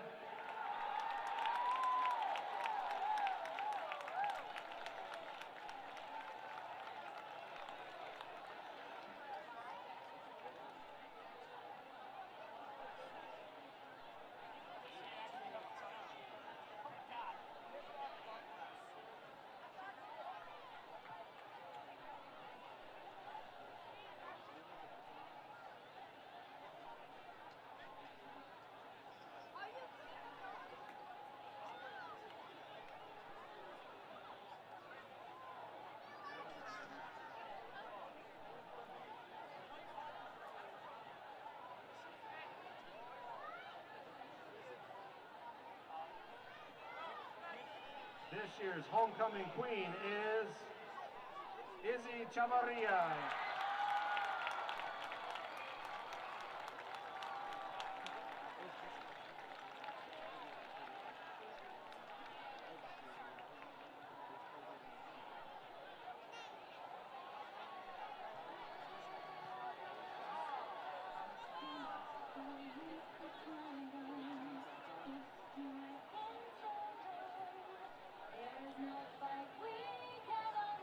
Congratulations to this year's homecoming queen and king.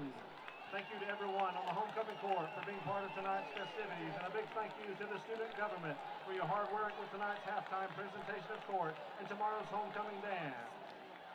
We hope to see you all tomorrow night at the homecoming dance to Emerald City from 7 to 10 p.m. Tickets are $25 through tonight on the school's online payment system.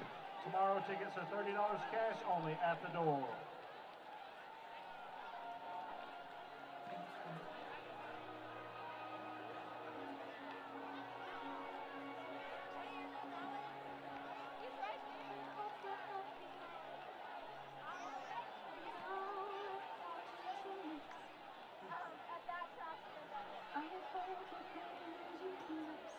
I really hope you get it, and you don't live to regret it. I hope you're happy.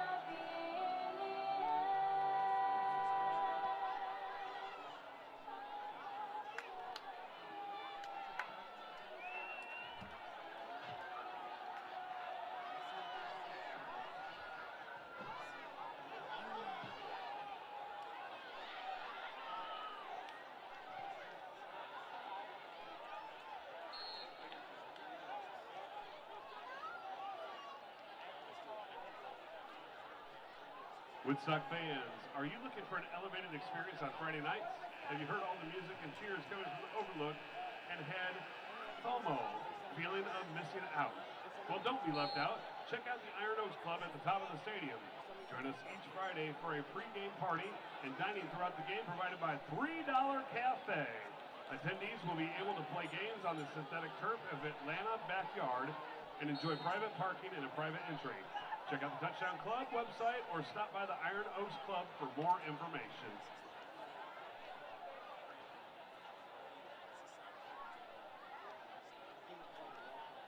Also, don't forget, tonight only you can get your custom t-shirt and sweatshirts made by Rally Up Threads located upstairs on the 50-yard line.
What?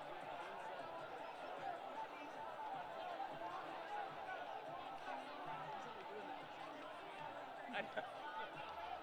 Yeah, I'm just gonna set it on your paper. On your notes.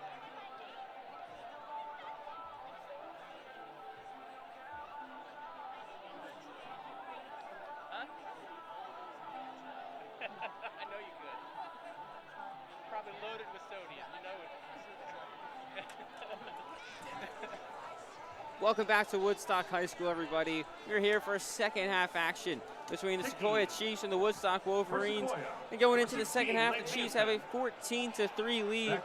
And I wouldn't say it's very comfortable for the Chiefs. The Wolverines got a little bit of spark on their last two drives. Their offense started to get moving just a little bit more than they had been on their first few opening drives of the night. We'll see if they can, or if they had a good locker room motivational speech and they can just get themselves back up onto the board as the second half of a very important region game starts now. Now Woodstock starting with the ball here. Really, really nice opportunity to work themselves back into this game. So we'll see how they handle that situation coming right up. Yeah, putting yourself back in a touchdown, put it back in a one-score game, and you kind of find yourself back in the mindset that, yeah, we're still in this. I mean, right now I think Sequoyah have that upper hand on the motivation and just the, not the motivation, the, I'm trying to think of the word. What's like the mindset? There we go. There it is. Took me a second.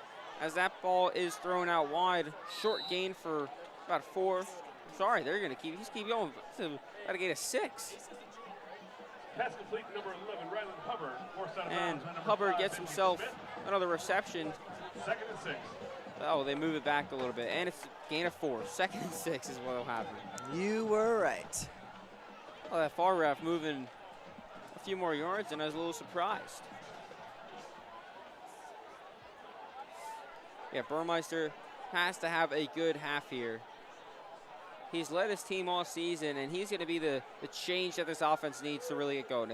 If he can start having a better game, the team will start to rally around him and kind of keep that up himself. There's Trace Washington, who is stuffed at the line of scrimmage. No gain.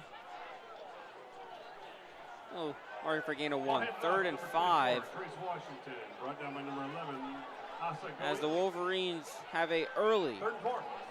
3rd down. The Chiefs with a big play to knock a little bit of momentum off the Wolverines.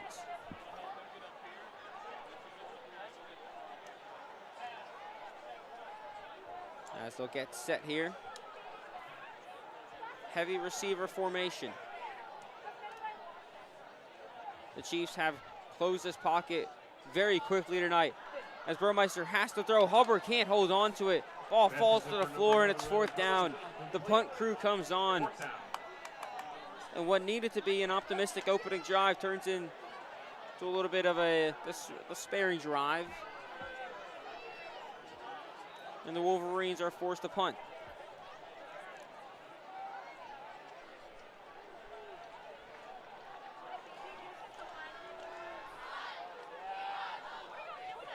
Here's Tyler Howard. This one blocked. Asa Goings.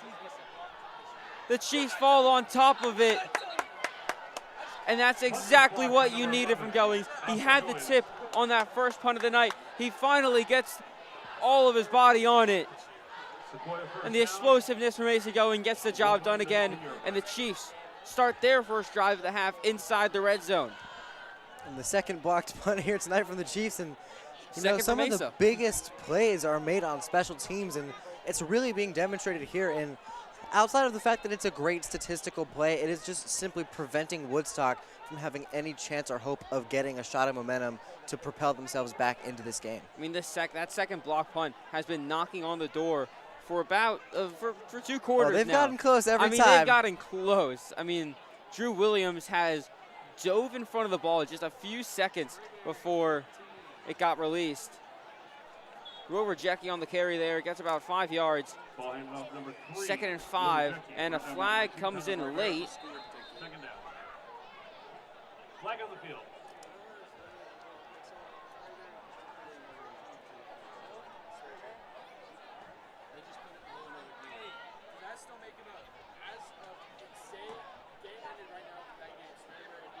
And we'll wait on the call here. Here's that ref.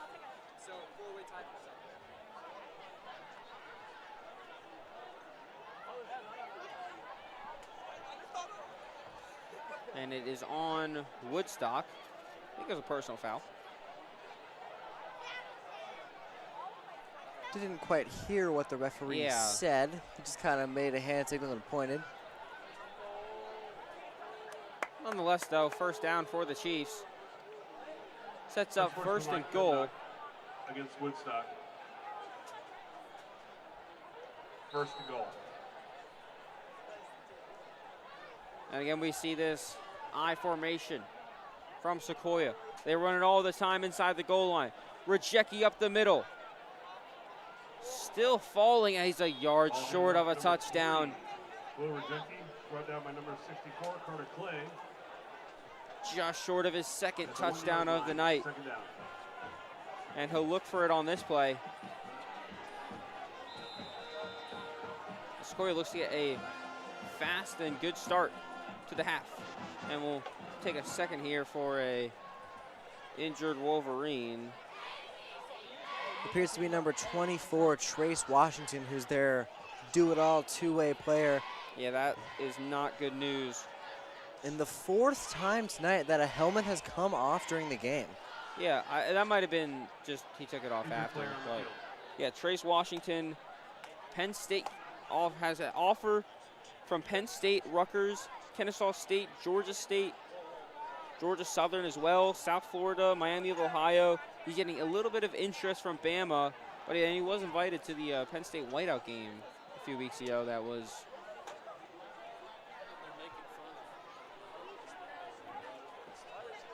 And hopefully nothing too serious here, but he has been down and unable to get up for a second here. A little bit of an update around the region. Currently, Lassiter is beating Riverwood 23-0. Creekview has a 35-7 lead over Pope going into the 3rd quarter. And just before halftime, Sprayberry has came back against River Ridge 14-10. Early, about 10 minutes ago, River Ridge had a 3-0 lead and then had an interception at the goal line, put it up to 10. Sprayberry answered back before halftime with 2 touchdowns of their own. And a Sprayberry win is what the Chiefs want for standing's sake. Yeah, a currently 5-way tie for first place in region. And back to the Chiefs versus Wolverines. Number 24, Trace Washington, was able to get up and walk himself off the field, albeit very slowly. Hopefully nothing too serious going on there with him. Yeah, good to see him get at least back up. We'll take a look at him on the sideline. Chiefs 1 yard away from their 3rd touchdown of the night. It's Rejeki. Forces his way into the end zone for number 2. And the Chiefs add another 6. It's 20-3.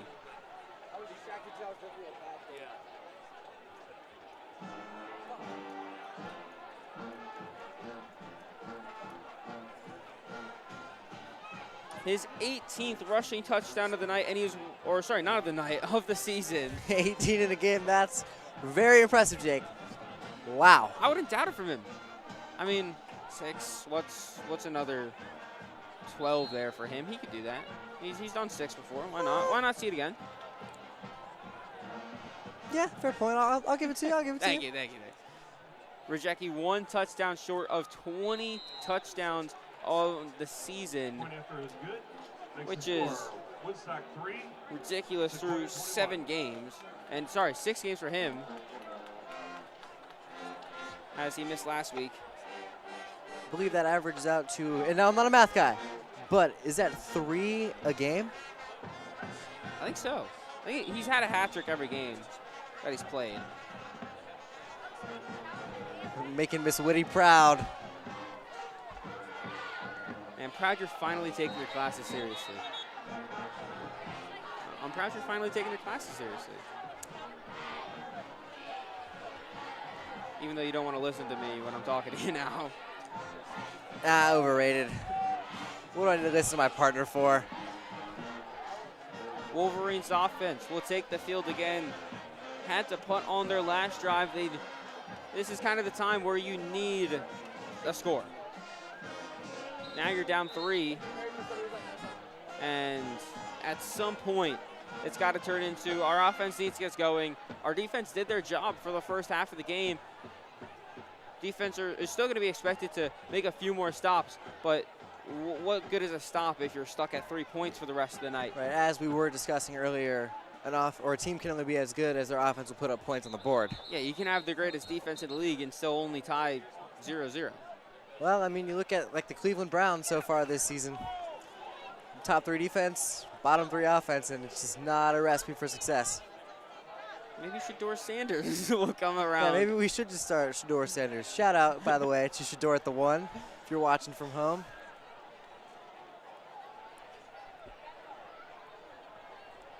Woodstock offense to take the field again. Burmeister looking to get a change in this offense going. This is the drive to make something happen. Throws it over onto the left side of the field. Rule the catch. Number 8, DJ Wilson. And that's good for AC Goings didn't think to survive the ground, but the refs moved the chains for a first. And DJ Wilson, the second leader in receiving yards per game, gets himself another reception, averages about 29 yards as Burmeister throws outside again. And it's another quick pass down at time to Adrian Holiday. And we're finally seeing this passing offense come to life. In a little bit of a hurry up, going quick on the play calls, but it's beginning to work. And there's some signs of life from a passing attack here that was fairly stagnant in the first half. 2 consecutive completions. We'll see if he can make it 3. It's rolling out of the pocket, looking deep. It's a long shot thrown, picked off Brooks Starling.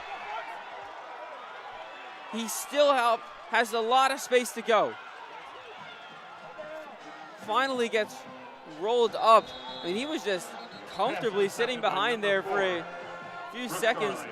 Flags in the backfield, though. 3 flags out on the field. A lot of flags everywhere. Holding would be the one you expect. I don't think there was any roughing the passer there. Brooks had a clean pick there.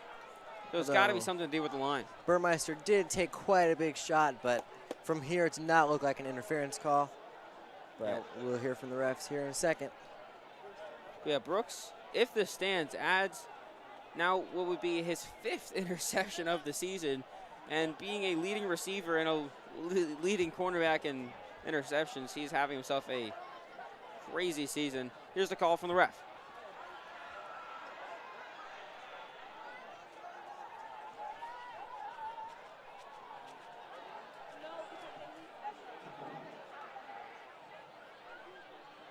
Having a little bit of difficulties here, and we're going back to the drawing board. So,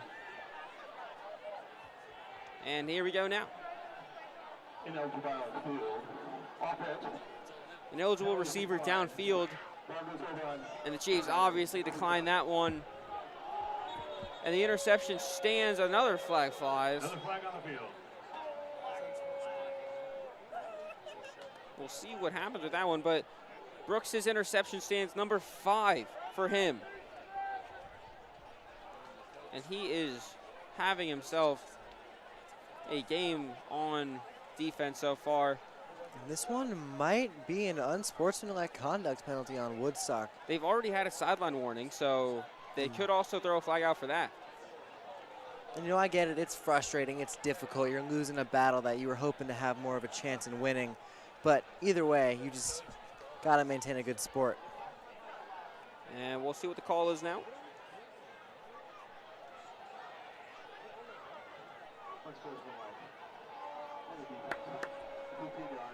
And it's a personal foul again on Woodstock, and this one applies to after the Chiefs declined the last penalty and got the ball.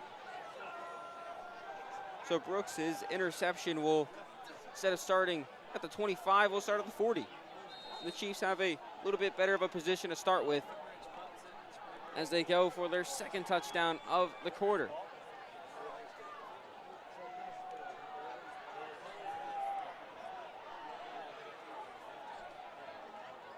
Martin rolling out. He takes a deep shot of his own. Wide open, nobody around. Brooks Starling. Ball on the ground, he recovers it on his own. But Brooks Starling gets his deep shot as well. By number 4, Brooks Starling. Back-to-back deep shots from quarterbacks. And Brooks Starling at the end of both of them. Brought down by number 3. First down for Sequoyah at the 20-yard line. And you see it with this team every single game. Eventually, those deep shots that you're taking consistently, you hit on a couple of them throughout. Yeah, Woodstock's defense just got messed up. You saw the coverage 2-man on Jack Ripley there. And Brooks Starling just wide open, having himself a jolly old time wide open on the left as they'll hand this one off to Ball handed off number 3, Will Rejeki. Brought down by number 45. Doesn't get a lot of yardage. McCarthy. About 1 there. Second down. And brings up 2nd and 9.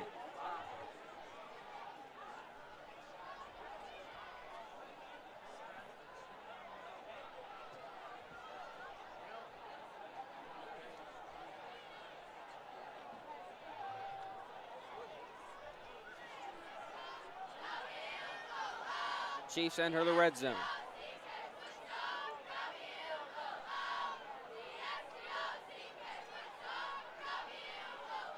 Martin shotgun, looks out, instead tries to scramble on his own, but can't stay up. 3 Wolverines there. Sack. Initially hit first by number 51, Jabril Ba. It's Jabril Ba on the sack. He leads the team in sacks with 6.5. That makes it 7.5 for him. And it turns a 2nd and 9 into a 3rd and 15. In a more dangerous position, or sorry, not as good as a position for Sequoyah.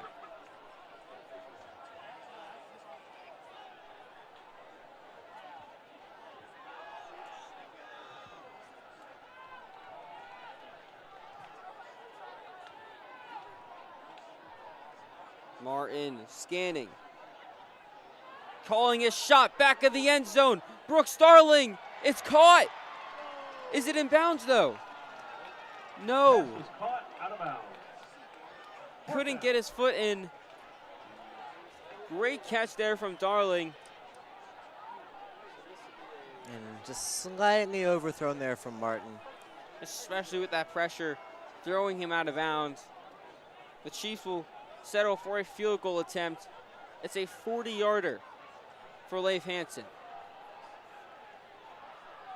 Number 16. Martin, who held last Leif week, Hansen out here to hold back for the again. field goal attempt. And Hansen drills that with so much space to go. And another flag flies. 2 more flags fly. Sequoyah, 24. You know, a kick like that from Hansen, dare I say it would have been good from 50-55 out. He was hitting 50s in warm-ups just before typical, the second yeah. half, which I'm still waiting for our Leif Hansen 60-yarder. We will get one. We will get one. I know Sloan will be happy about that one at home.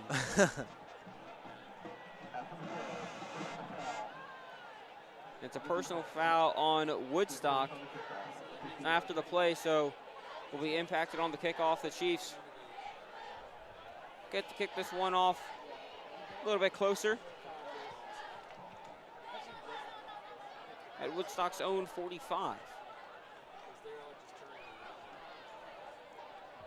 And we saw this happen against Cherokee, where the ball landed at the 10 and kind of just sat there for a second and was picked up, acted like an onside kick. Leif Hansen knows where to kick the ball, but I mean, this is a very spread out formation for Woodstock. Running a 5-3-3, giving a little soccer vibes here.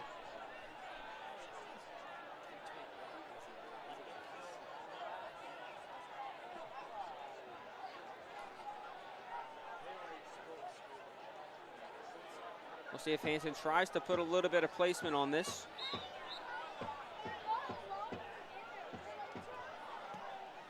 No, he drills that one through the uprights. A 55-yard field goal. Oh, there it is. What did I say? Could have hit He's got a 55. he had a run up though. Ah, that's true. Yeah, you can't count it. With the run up, he could probably hit from 70. I mean, that had an extra 20 yards on it. So 24-3. Woodstock down 3 scores. With clock running out here in the third quarter, about halfway through so far. I feel like we keep saying this every drive, but Woodstock really need to get going. They send Murphy out of the backfield. Instant pressure. He finds a receiver short, still up on his feet. It's Rylan Hubbard who gets smoked up. Pass complete to number 11, Rylan Hubbard, brought down by number 28, Drew Williams. Second down. It was Drew Williams and Asa Goings back there. And Going's just becoming known for his hard hits. And he pulls up another one right there. Big Little hits to no and gain. blocked punts. Yeah, I love that. That's his forte. Two of the best things in football right there. 2nd and 8. Over the middle. It's caught. Great job holding on to that ball. That's Ryland Hubbard again. And Hubbard getting very involved in this game tonight. And it's good for an A-Sailor heating in there. First down. Who is breaking his game trend. For the last 4 games, he's been up and down. 4 games ago, he went for 28 yards, and the next game, it went for 158, and then 2, and then 96 again. The trend say he wasn't going to have himself a game tonight, but they're finally getting him some work. Pass complete to number And it's a 11, Ryland 3rd Hubbard. consecutive First down, completion number for Hubbard. 4, Brooks Darley. Second down. And it's 2nd and 4 now.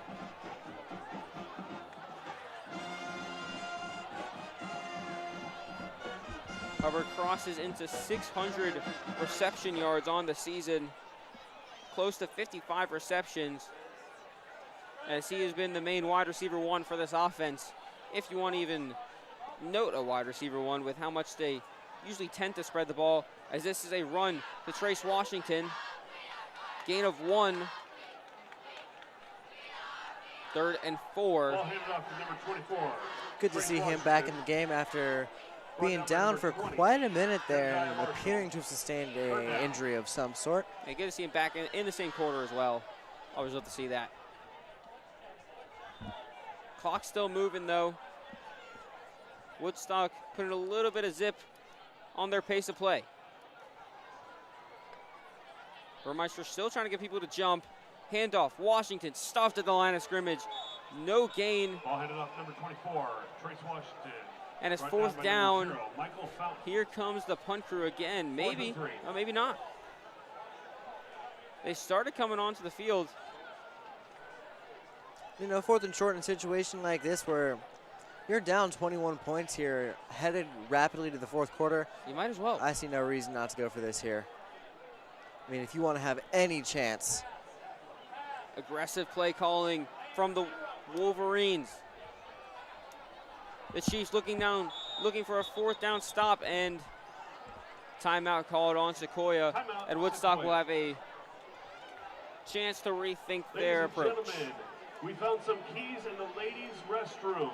If you are missing your keys, they are at the concession stand.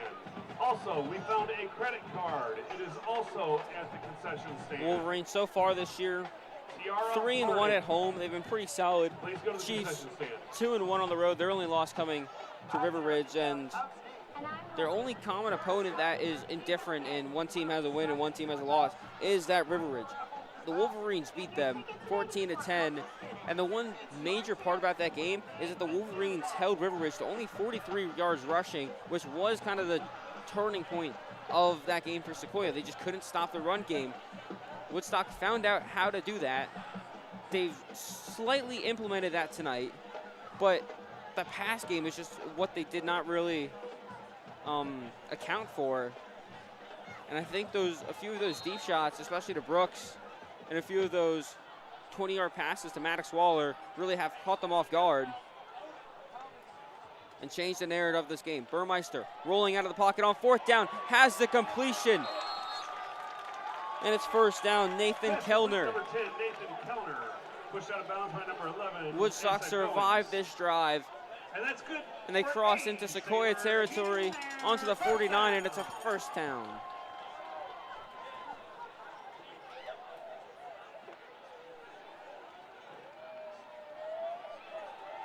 It's a quick play from the Wolverines, gain about 3. Ball handed off number 24. Set up a 2nd and Trace 7. Washington, taken down by number 28, Drew Williams.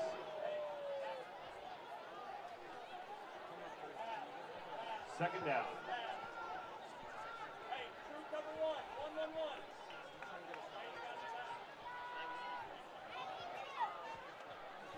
Burmeister looking over towards Trace Washington, hurdles a man, and then puts one into the ground as well, but gets brought down Brought down by number 20, Jedediah Marshall. Jedediah Marshall taking him down.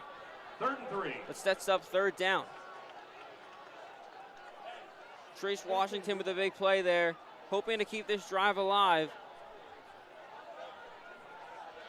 And you went for it on your first 4th down, so if the Chiefs do get a stop, I'd expect them to go for it again.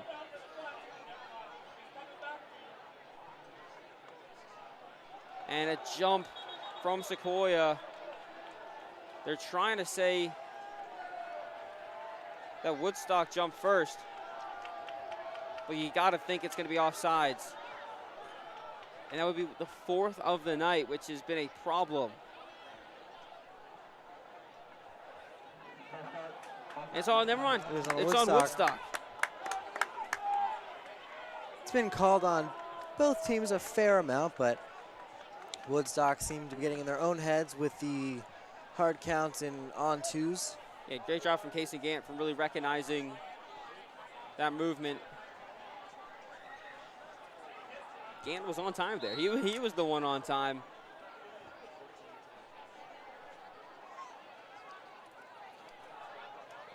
And another 4 wide receiver formation. Little low snap. Burmeister takes off. He's got space to work with up the middle. Enough for a first. Stays going. Spins himself for about a gain of 20. Number 7, Graham Burmeister. Taken down by number 7, Carson Bari. And it's good for an And Burmeister gets just a little bit closer into the red zone and brings a good opportunity for the Wolverines to get themselves back on the board.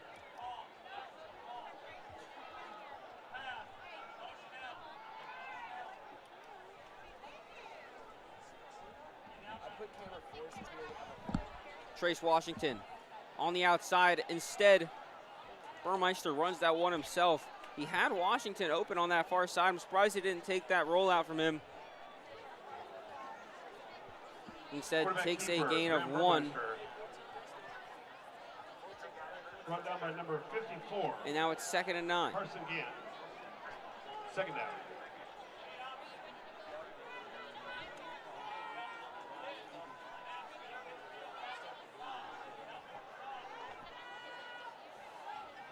Burmeister over towards the sideline, and that ball is to nobody. And a flag on the play. Pass incomplete, but there is a flag on the field. Only one I could really see being called as pass interference, but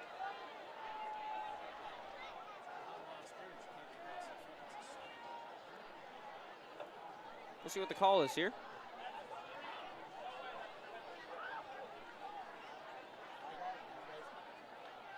Looks to be setting up for a pass interference, yep.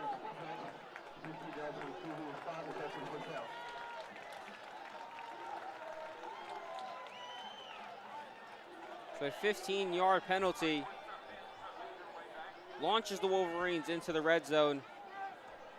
Now set up at the 15, a 1st and 10.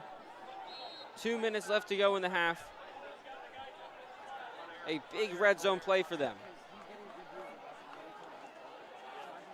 Burmeister throws over to the outside. That ball's on the ground, and that's a lateral pass, so that's going to be a loss. Incomplete. 2nd down.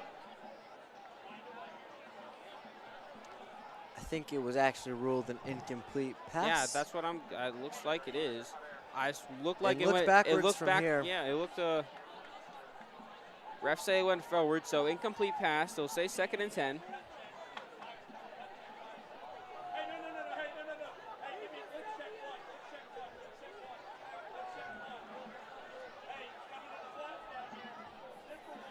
In motion.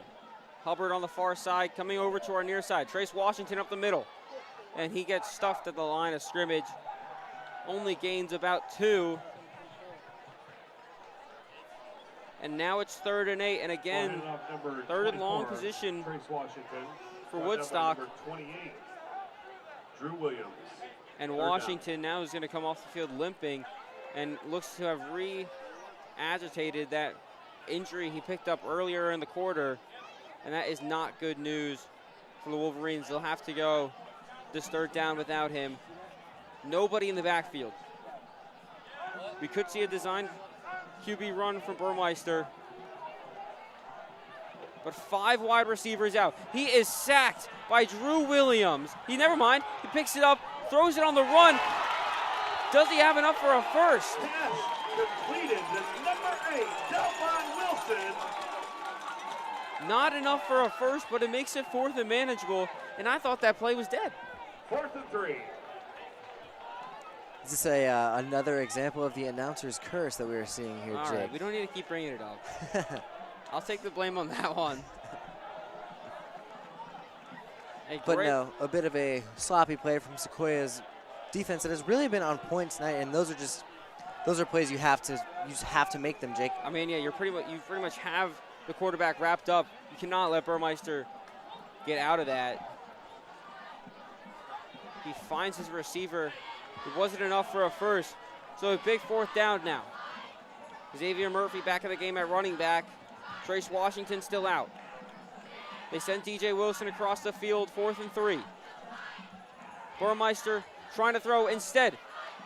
Scrambling out of the pocket, thrown over in the end zone, caught. Rylan Hubbard puts the first touchdown on the board for the Wolverines. And they push it to a 2-score game. And an incredible drive is finished off with a touchdown for the Wolverines. And Woodstock that time really able to capitalize on some simple mistakes from Sequoiah's defense. Yeah, those simple mistakes turned pretty bad for Sequoyah, but Graham Burmeister with 2 incredible pocket present moments there on those last 2 plays. Had a chance to run on that last one and get the first, but instead finds a man, throws it a little bit short, but Hubbard able to adjust to it pretty quickly as we switch to 24-10 now as we get close towards the end of the 3rd. With 59 seconds left to go, we'll see this Chiefs offense again. Had a field goal from Leif Hansen last time, about 40 yards away.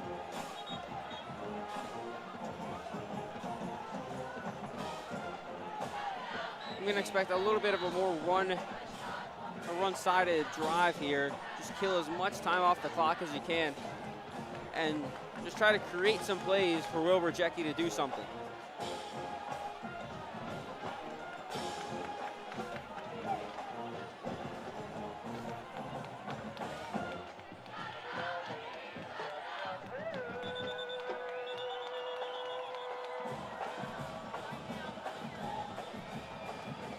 And the refs take a stoppage here. I think too many men on the field, or they're just swapping somebody out.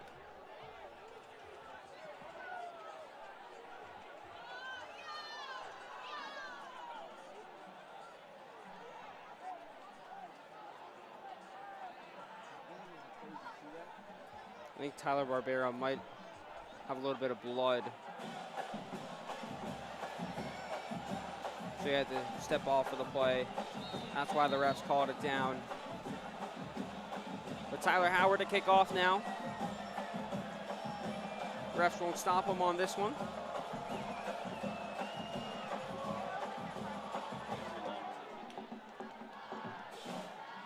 And it's Rejeki has to return this one. First time we've seen this in a while. Crosses the 21. Ball received by number 3. To mark him down to the 23. A great kick there from Tyler Howard.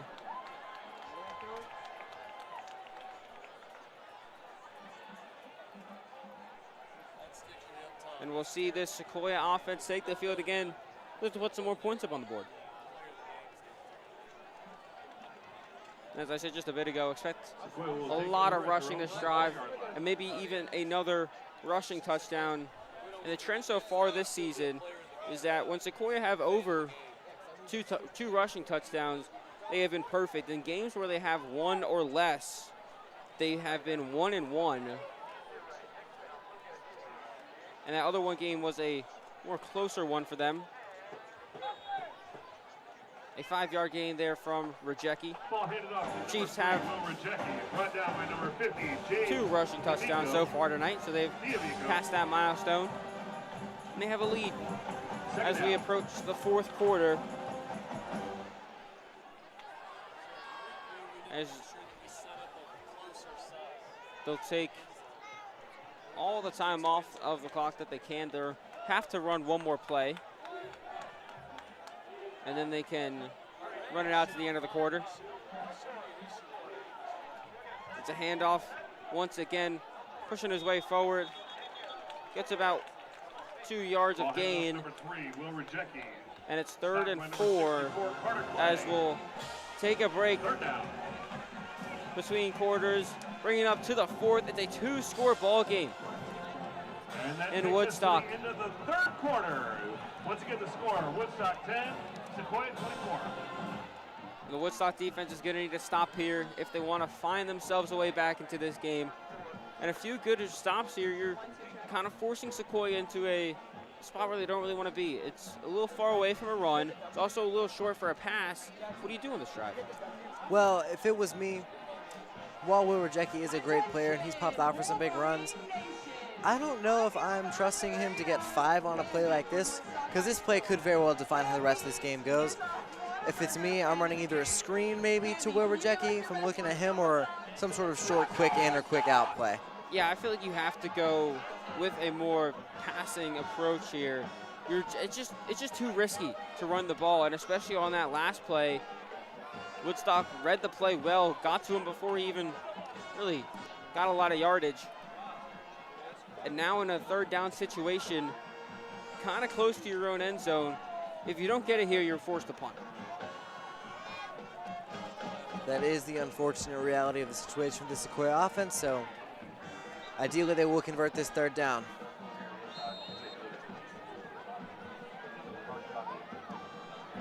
Martin and the Chiefs come back out. Start of the 4th quarter here. The Chiefs looking to get a better grasp on that 1st place spot in region. Martin trying to pass and is brought down for a sack. Quarterback It's sacked Carter by number Clay, 64, Carter Clay. the senior, who had half a sack last week And against that's gonna Pope, make it 4th down. gets a full one tonight in a big play for this Wolverines defense, and Leif Hansen has come on to punt. And Woodstock, looks like they might have the Sequoyah offense backing up on their heels a little bit now. So Sequoyah's defense is going to have to go out there and make another big stop here. Yeah, Martin just took a little bit of too much time in the pocket there. No one was really open. Couldn't find the pass. Now the Chiefs forced a punt. Hansen, not the greatest of punts from him. This one stays on Sequoyah's side of the field. Knocked down at the 46. Take over at the Creekview 46-yard line. Sequoyah. And we'll see the Sequoyah defense once again. They gave up a lot of yards last drive. It was not the spot that they wanted to be in. Burmeister really started taking advantage of some of those blitz calls and his ability to move out of the pocket quickly. He's going to try to do the same thing on this drive as this team lives through him. They have the time on the clock. They're still down 2 scores. DJ Wilson in motion across the middle. It's a handoff. Xavier Murphy, and he is stuffed. Gain of nothing. The Chiefs have been able to stop the run game. The running back run game, I would say, is where you have to narrow it down to. Xavier Murphy has not been able to produce as much as he normally does. Has about 38.6 yards per game. Him and Trace Washington both have about 30 rush yards per game. It just has not clicked. Burmeister has been the lead rusher tonight, but even his average, as he is brought down for a sack this time. Quarterback sack, number 28. That time Drew Williams makes no mistake. Brings him down for a loss. And it's 3rd and 14. That's what we love to see from a young player like Drew Williams, is you missed a sack last time, but it was never in doubt that time. Got to the guy quick, wrapped him up, brought him down within a couple of seconds. Drew Williams made sure that if he got another opportunity, that there would be no mistakes. Gets to the quarterback quickly, brings it down, 3rd and 14. Woodstock have to throw. The Chiefs stacking the box. A lot of pressure. Drew Williams was in on Burmeister, Woodstock. but Woodstock got saved and call a timeout just before the play. They didn't like the Chiefs moving up on the box quickly. And they'll call one of their timeouts. So with 2 remaining. And the Wolverines last year came into this same game being 6-1. And after losing to us 35-7, they finished the year 1-2, including the playoffs. They had a playoff loss to Milton, and it kind of all went downhill after the loss from there.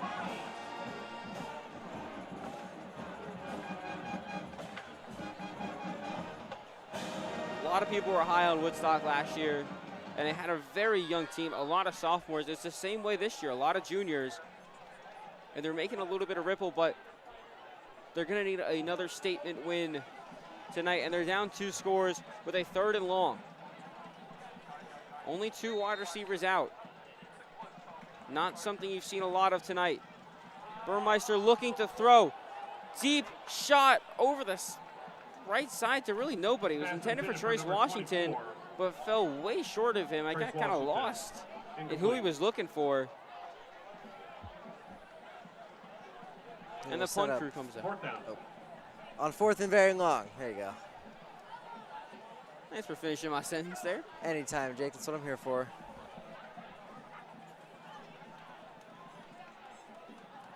Both teams go back for back on punts. And with 9:44, kind of a weird opportunity or weird decision to punt this one away. Low snap, gets it off. A decent punt for being a low snap. It took a very favorable bounce.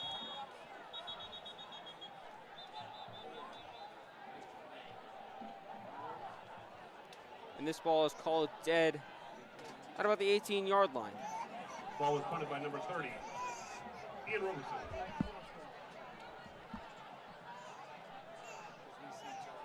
Flag on the field.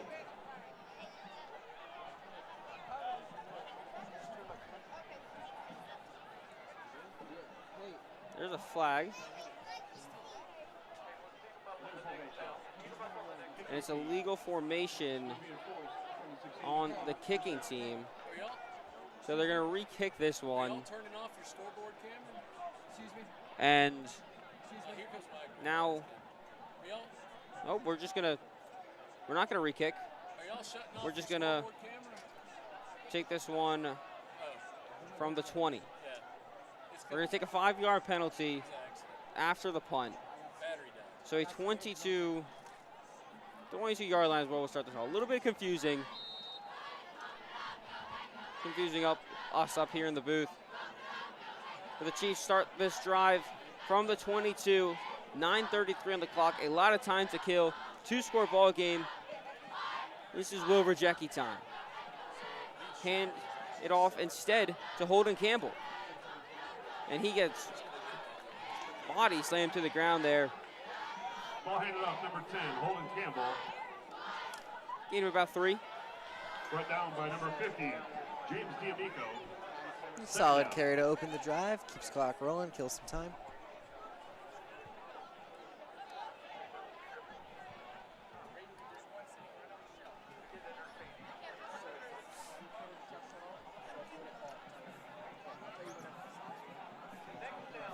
Chiefs line up in shotgun formation here. 1 back in the backfield. Martin throwing over the middle. That one's picked off. Profit. Still space to go over on the right side. Taken down. Kavon Profit picks off Colby Martin for only the 2nd time this season. And Woodstock find themselves right back in it after punting. The punt works out for them in the end. And 8:37 on the clock. And that's just such an unfortunate play for the Sequoyah offense because if the ball was 3 inches farther out to the right, then that's Touchdown probably a for Brooks. touchdown for Yeah. Darling, right?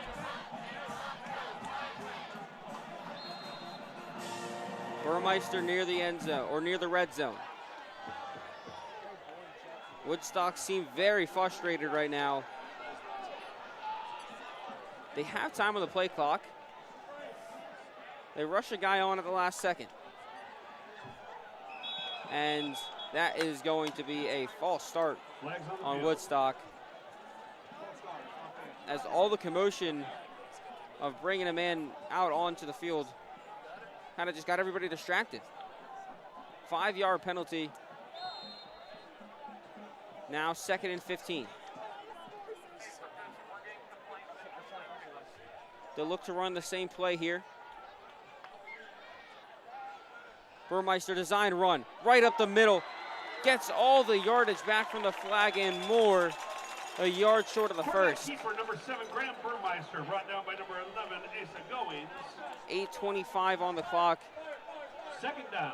We're sorry, the score got, or the clocks got taken down. A little technical difficulties. Graham Burmeister, another run right up the middle.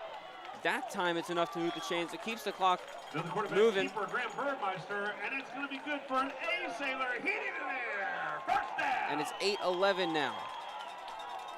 Clock keeps rolling. Burmeister 2 runs right up the middle again. Will he make it a 3rd? And flags come flying in. False start. Burmeister's at least 5 yards to get taken off of that. And Woodstock really have been just shooting themselves in the foot over and over again with these offside penalties. I think that's what, 4 or 5 of them tonight? Yeah, the false starts. I think it's false starts and offsides, both teams. It's been really tight calling, but it's the count that Woodstock has decided to go off of. The clap count has been messing up both sides of the ball. As Trace Washington runs up the middle there. But yeah, the clap count, I feel like it's some of the team doesn't know the count sometimes. And then that's what throws them off. Seems like it, right. And then you see multiple times where I don't know if it's designed this way or not, but you have the clap, and then there's just so many different intervals of when it's passing, and there's no other signals given. There's a silent one right there, and goes for nothing. Ball handed off once again to number 24, Trace Washington. Taken down by number 0, Michael Fountain. Washington on the run. And now it sets up 3rd and goal from the 6. And Trace Washington back in there again after seeming to get injured again. Really sticking it in here. Making sure that he is on the field for his team when they need him. Burmeister has time to throw over towards the side. And Woodstock get themselves back on the board. It's Adrian Holiday. And the Wolverines find themselves back in this game, and it's a 1-score ball game. With 6:37 left to go in the 4th, Adrian Holiday gets on the board for the first time tonight. And it's another passing touchdown for Graham Burmeister, as he is leading the charge for this Wolverines comeback late in the 4th. Here's the extra point to make it a 7-point game. It is good. And number 44, Tyler Howard for the point after. And the score. And Holiday Woodstock 17, makes it Sequoyah 24-17. And this game is a lot closer. And Sequoyah really wanted this, especially going into the 4th where they had a 2-score lead. And it seems that their offense had their foot on the gas, started pumping the brakes a little bit and taking it slower. And now you've got some mistakes being made by their quarterback. And hopefully they can keep it together and let Colby come back out here and get back in his groove and brush off the interception and not let the coaches show that they're losing any faith in him in this game. Burmeister with another great drive. Has a high completion percentage this game, and the only 2 games where he has had a below 61% completion rate is the games that they've lost. So when Burmeister's been accurate, they've been fine. And Burmeister's been very accurate tonight. And that's contributing to this Woodstock success. But now the defense needs to step up again. Another stop from them, and Woodstock could find themselves at a tie ball game. 6:37 to go. The Chiefs offense looking to say something about that. Tyler Howard puts this one over towards Rejeki. He has to return it. Flips the side of the field. A great block there from Carson Berry as he gets thrown over. Ball received by number 3, Will Rejeki. Past the touchback marker. And we'll pick this up at the 24.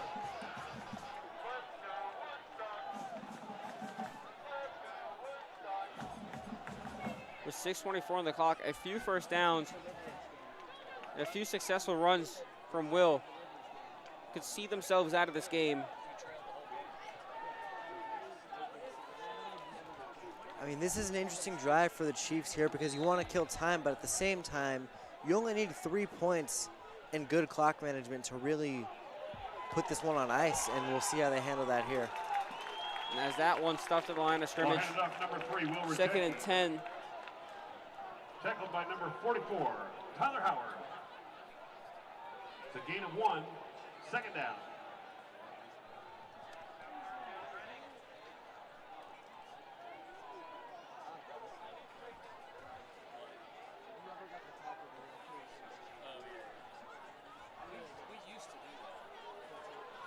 Clock still ticking, 15 seconds on the play clock.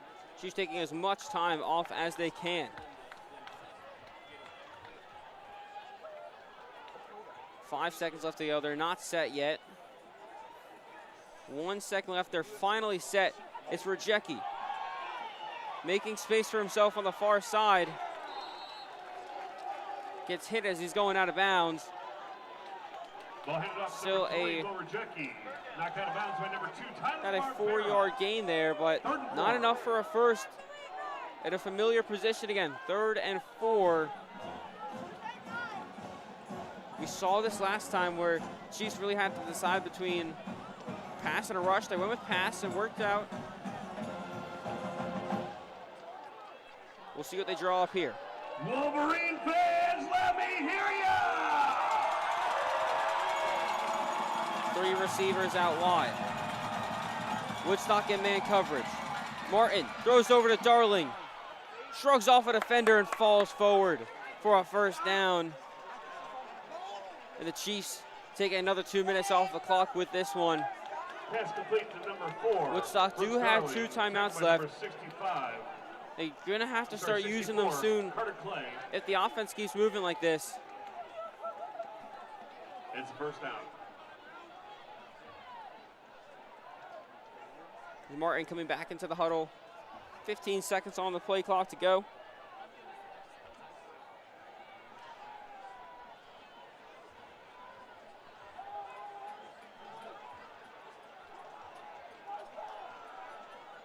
Handoff for Rejeki.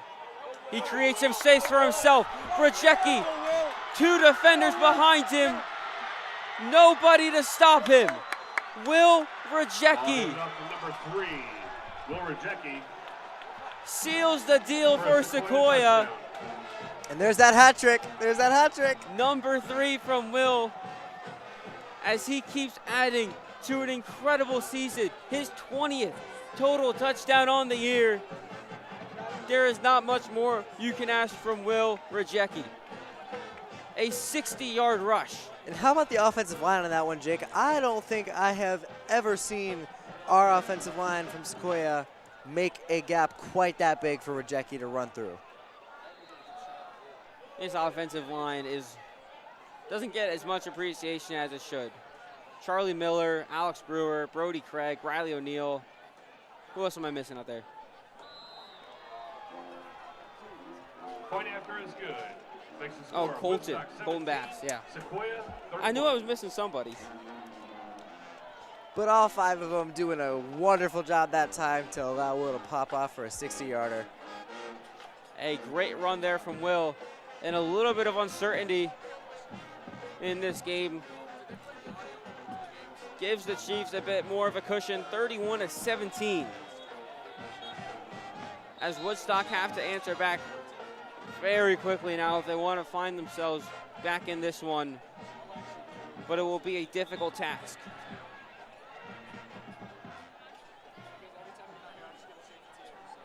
.455 to score 2 and force 2 stops.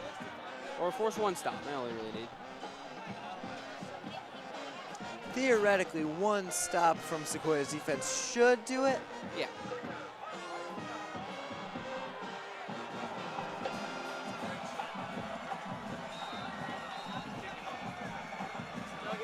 And we haven't given any love to our band, our student section so far tonight, but both have shown out. Our band here in full strength and a pretty full student section as well. And they have been loud tonight. I'm hearing them a lot more than I'm hearing this Woodstock band that's pretty much right next to us. So that's props to them for coming out for an away game. Friday night before a 3-day weekend. We do have a 3-day weekend. Thank you for reminding me. Always gotta love those 3-day weekends. Oh, it's yeah. It's a great time.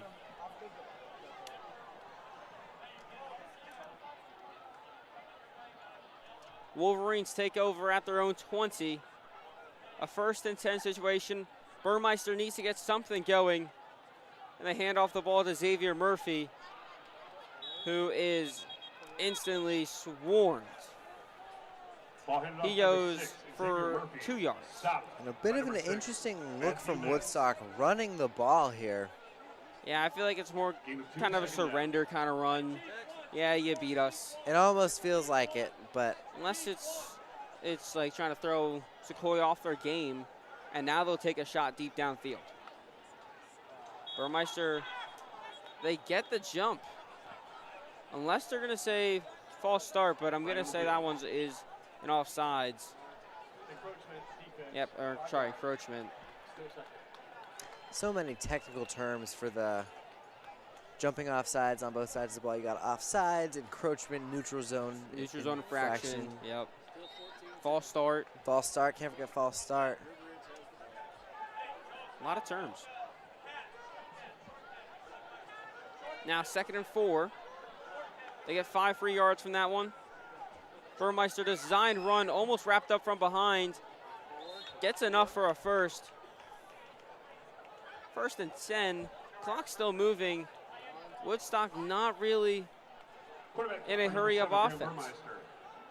You think they'd be going air out, air raid at this point, but so far the ball has stayed on the ground this whole drive. Burmeister now looks to the air. Xavier Murphy, as he runs through Benji Smith, gets another first. Clock still ticking. 3:49 is what we're at. And that's good for another A Sailor Heat in there. Clock stops while the ref set the ball back up. Begins to run again. See if Burmeister looks to the air once again. He does. Rolling out of his pocket, looking over the top. It's a great catch from Ryland Hubbard. There's a flag on the play. Pass complete to number 11, Ryland We'll Hubbard. see who that is Brought down by on. Number 7, Carson Mari. There are flags on the field. You think it's got to be pass interference? I'm not sure here, Jake. But depending on where the flag is at, where that reception was. It could be a push off on the receiver here. Or it could be a defensive pass. Just saying, here's a call from the ref. It's holding on Sequoyah. Plays declined after Ryland Hubbard got the catch. And the Wolverines, 3:27 to go. 1st down at the 34. Clock begins to roll. Burmeister escaping the pocket. Can he find somewhere to go? Throws that ball away. Had some pressure. But Burmeister does a great job there. Making sure he doesn't take the sack. Stops the clock at 3:17. And now Woodstock have a second to draw up some plays. You don't want to completely forget about the play clock, though, and take too much time drawing up something, as you only have 2 timeouts left.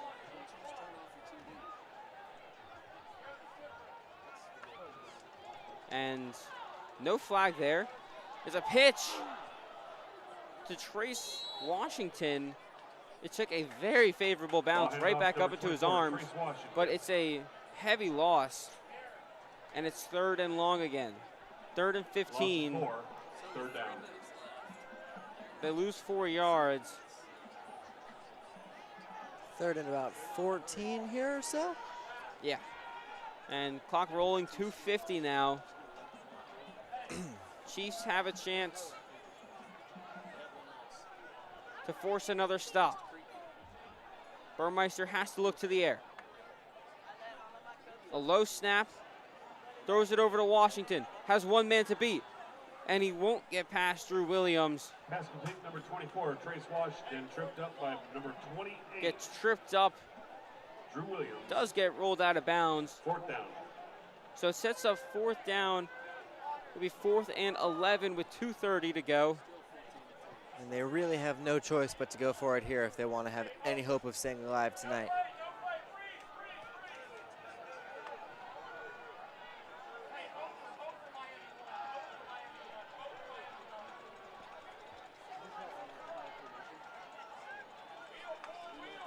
Fourth and 11, again, a low snap. Burmeister escapes the pocket. He takes off. He has enough for a first. He slides down after running for about 20 yards. They'll mark him down at the 11, or sorry, the 16. And again in hurry up, 2:20 to go. 2 timeouts left. Burmeister looking at the end zone. Hubbard, what a catch from Rylan Hubbard. His 2nd of the night. And with 2:12 left to go, the Wolverines find themselves in a position to maybe knock the Chiefs off their high note and put up another score if they can get a defensive stop. But the Chiefs have 2 timeouts of their own and a 7-point lead still, assuming that this extra point is good. And you kind of wonder what's going on. This Chiefs defense was aggressive. They were hungry. They were after the football all game. But it seems in the 4th quarter they've let up.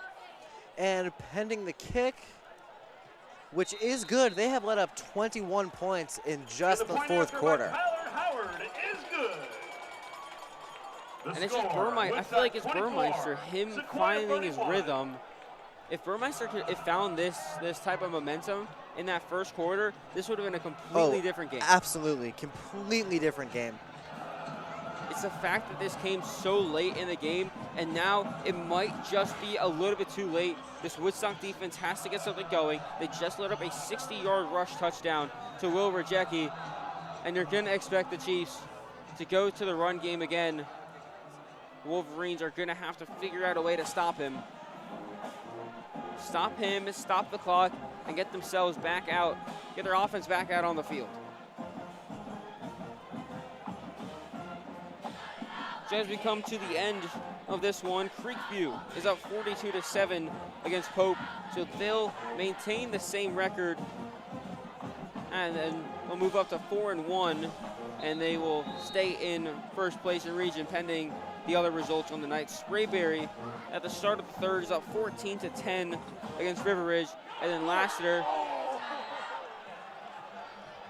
is securing the win against Riverwood, and almost an onside kick return there. I was looking at the score update there. Sequoyah. Nolan Shakar. The backup quarterback, Nolan Shakar there, almost took that one to the house. And the Chiefs have a very favorable spot to start this drive. With 2:11 to go. Looking to close this game out.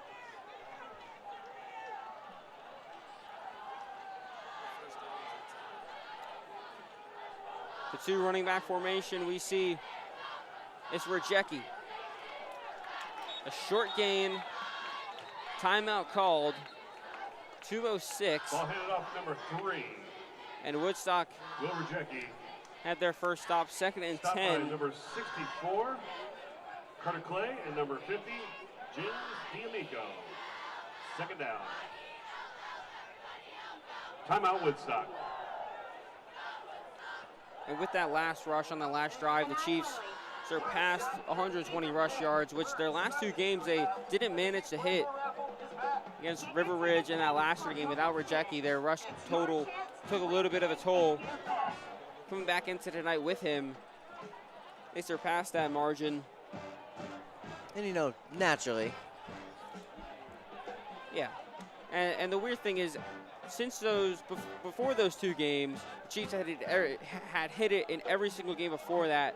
And I think they've even crossed 250, near 300 at some points. But yeah, 2 games back-to-back where you don't hit that mark. You come back into this one, you get your rhythm going. One of the big points that they needed to get back into this game, or coming into this game, was get the run offense going again and figure that out before you get towards this end of the season where you're going to need your big plays working again. The Chiefs did exactly that tonight. With a 2nd and 10 now, same formation. Martin instead throws it. It's over to the side to Holden Campbell. He only gets about a yard. And another timeout called. It's 3rd and 9. 1:57 on the clock. Pass completed, number 10, Holden Campbell. Woodstock now out of timeouts. Stopped by number 44. The Chiefs have a 3rd and 9. 19, Caleb Bignow. And this is going to be one of the bigger plays of the night. This play could realistically be the defining play of how this game ends. I mean, I don't want to say that we won't get this, but you are in Leif Hansen field goal range. That is very true. If you say you run this ball again, you take the shot with Hansen. I mean, and it's a kick that he's made before. It's just he hasn't made in a live game yet. There's a huge difference between practice and live game. That's true. But if you can move the ball up, you know, just a few yards, 7 or 8 yards here. I think getting to that 40, or sorry, that 38, maybe even the 39 would be a good mark for him. We'll see how they come out in this formation. They'll send Brooks Starling over. Holden Campbell looks to be lined up at receiver. It's Will Rejeki on the run, and he is stopped. He gets the 39-yard line, and this is a big decision for the Chiefs.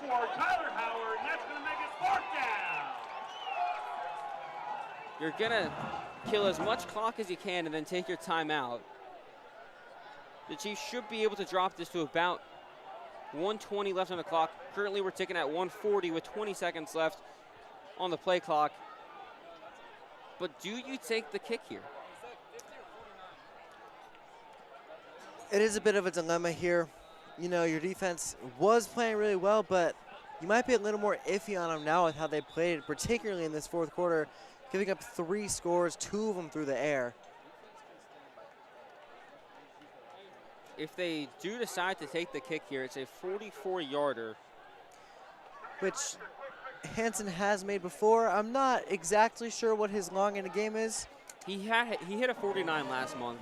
So okay. It wouldn't be his so long, it wouldn't but be it's still crazy. It's still a ridiculous amount for a high school football kicker with 1:22 left to go in a 1-score game. I would say the pressure lines up just a little bit more in this situation, but the offense is going to stay out on the field. Interesting decision to go for it here if they do.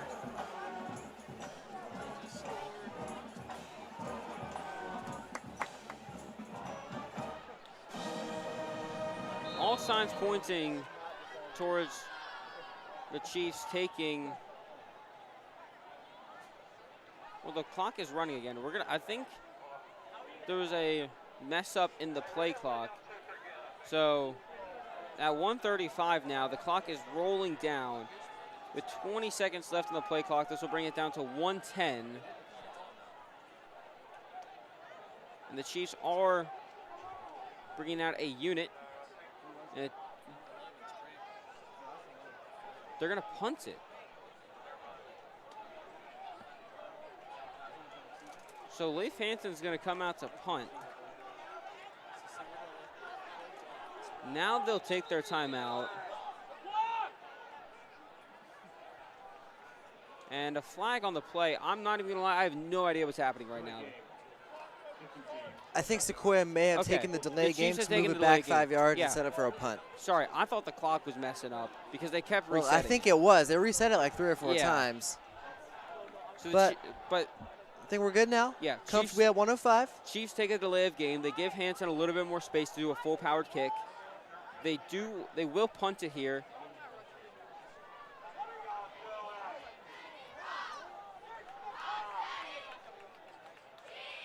Hubbard lined up at his own 10. And just a moment ago, limping and seeming to be cramping back there, lined up to return. We'll see if that has any effect on this upcoming play. Yeah, the two-time touchdown score on the night. We'll see what he can do. Hanson with a great punt. If this takes a Sequoyah bounce, this could be good. It's going to keep rolling the other way. Dragged out of bounds. Pinned at the 12. And 58 seconds on the clock. Woodstock Wolverines have an opportunity to tie this ball game up and send it to overtime. The Chiefs defense can also make a statement play after giving up 2 touchdowns on their last 2 drives. And that's what we'll hopefully see them do here.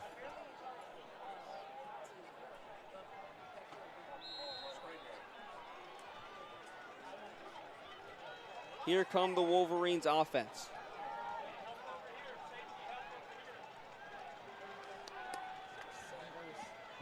.59 seconds to go. Burmeister dropping back. Instead, thinks about taking off and lays that one out of bounds.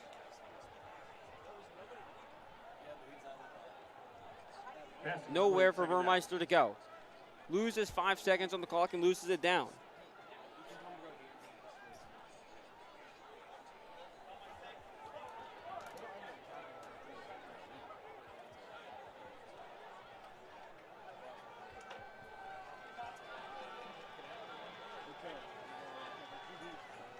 Burmeister dropping right over the middle. Rylan Hubbard secure, catches it, makes a mistake, goes down. Clock still ticking, losing valuable seconds. 40 seconds now on the clock. Burmeister has to go. Snap is off. Throwing again over the middle, and it's a big hit for Mason Goings. But Nathan Kellner calls it in. Again, losing so much time on these passes over the middle. You think they try to go for those outside passes, especially with no timeouts left. But the Wolverines losing so much time, now down to 20 seconds. Burmeister throws it outside to the backup quarterback. There's no timeouts to go, and that might have just killed the game for the Wolverines. 6 seconds. They might not have enough time to clock this. They're going to run a play. They're not going to clock it at all. Burmeister, last play of the game. Throws it over to Murphy. Clock is expired. Murphy runs out of bounds, and Sequoyah hold on for another victory.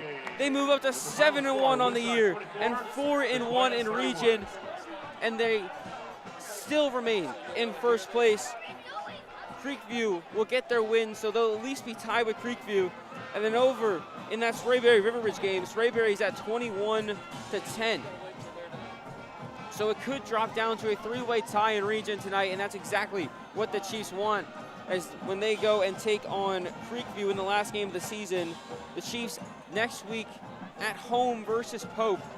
So that should be an interesting game for the Chiefs. We'll see if they can continue and make a win streak out of this one. But the Chiefs hold on. That they do. And the defense making it probably a little more interesting than it needed to be, but regardless, another big statement win for the Chiefs here, as that win will help them secure the first spot in 5A. Yep, and that's going to do it for our broadcast tonight. Thank you so much for tuning in. Your final score, 31-24. I've been Jake Jira, joined by Maddox Stewart. Thank you so much for tuning in tonight. Have a good night.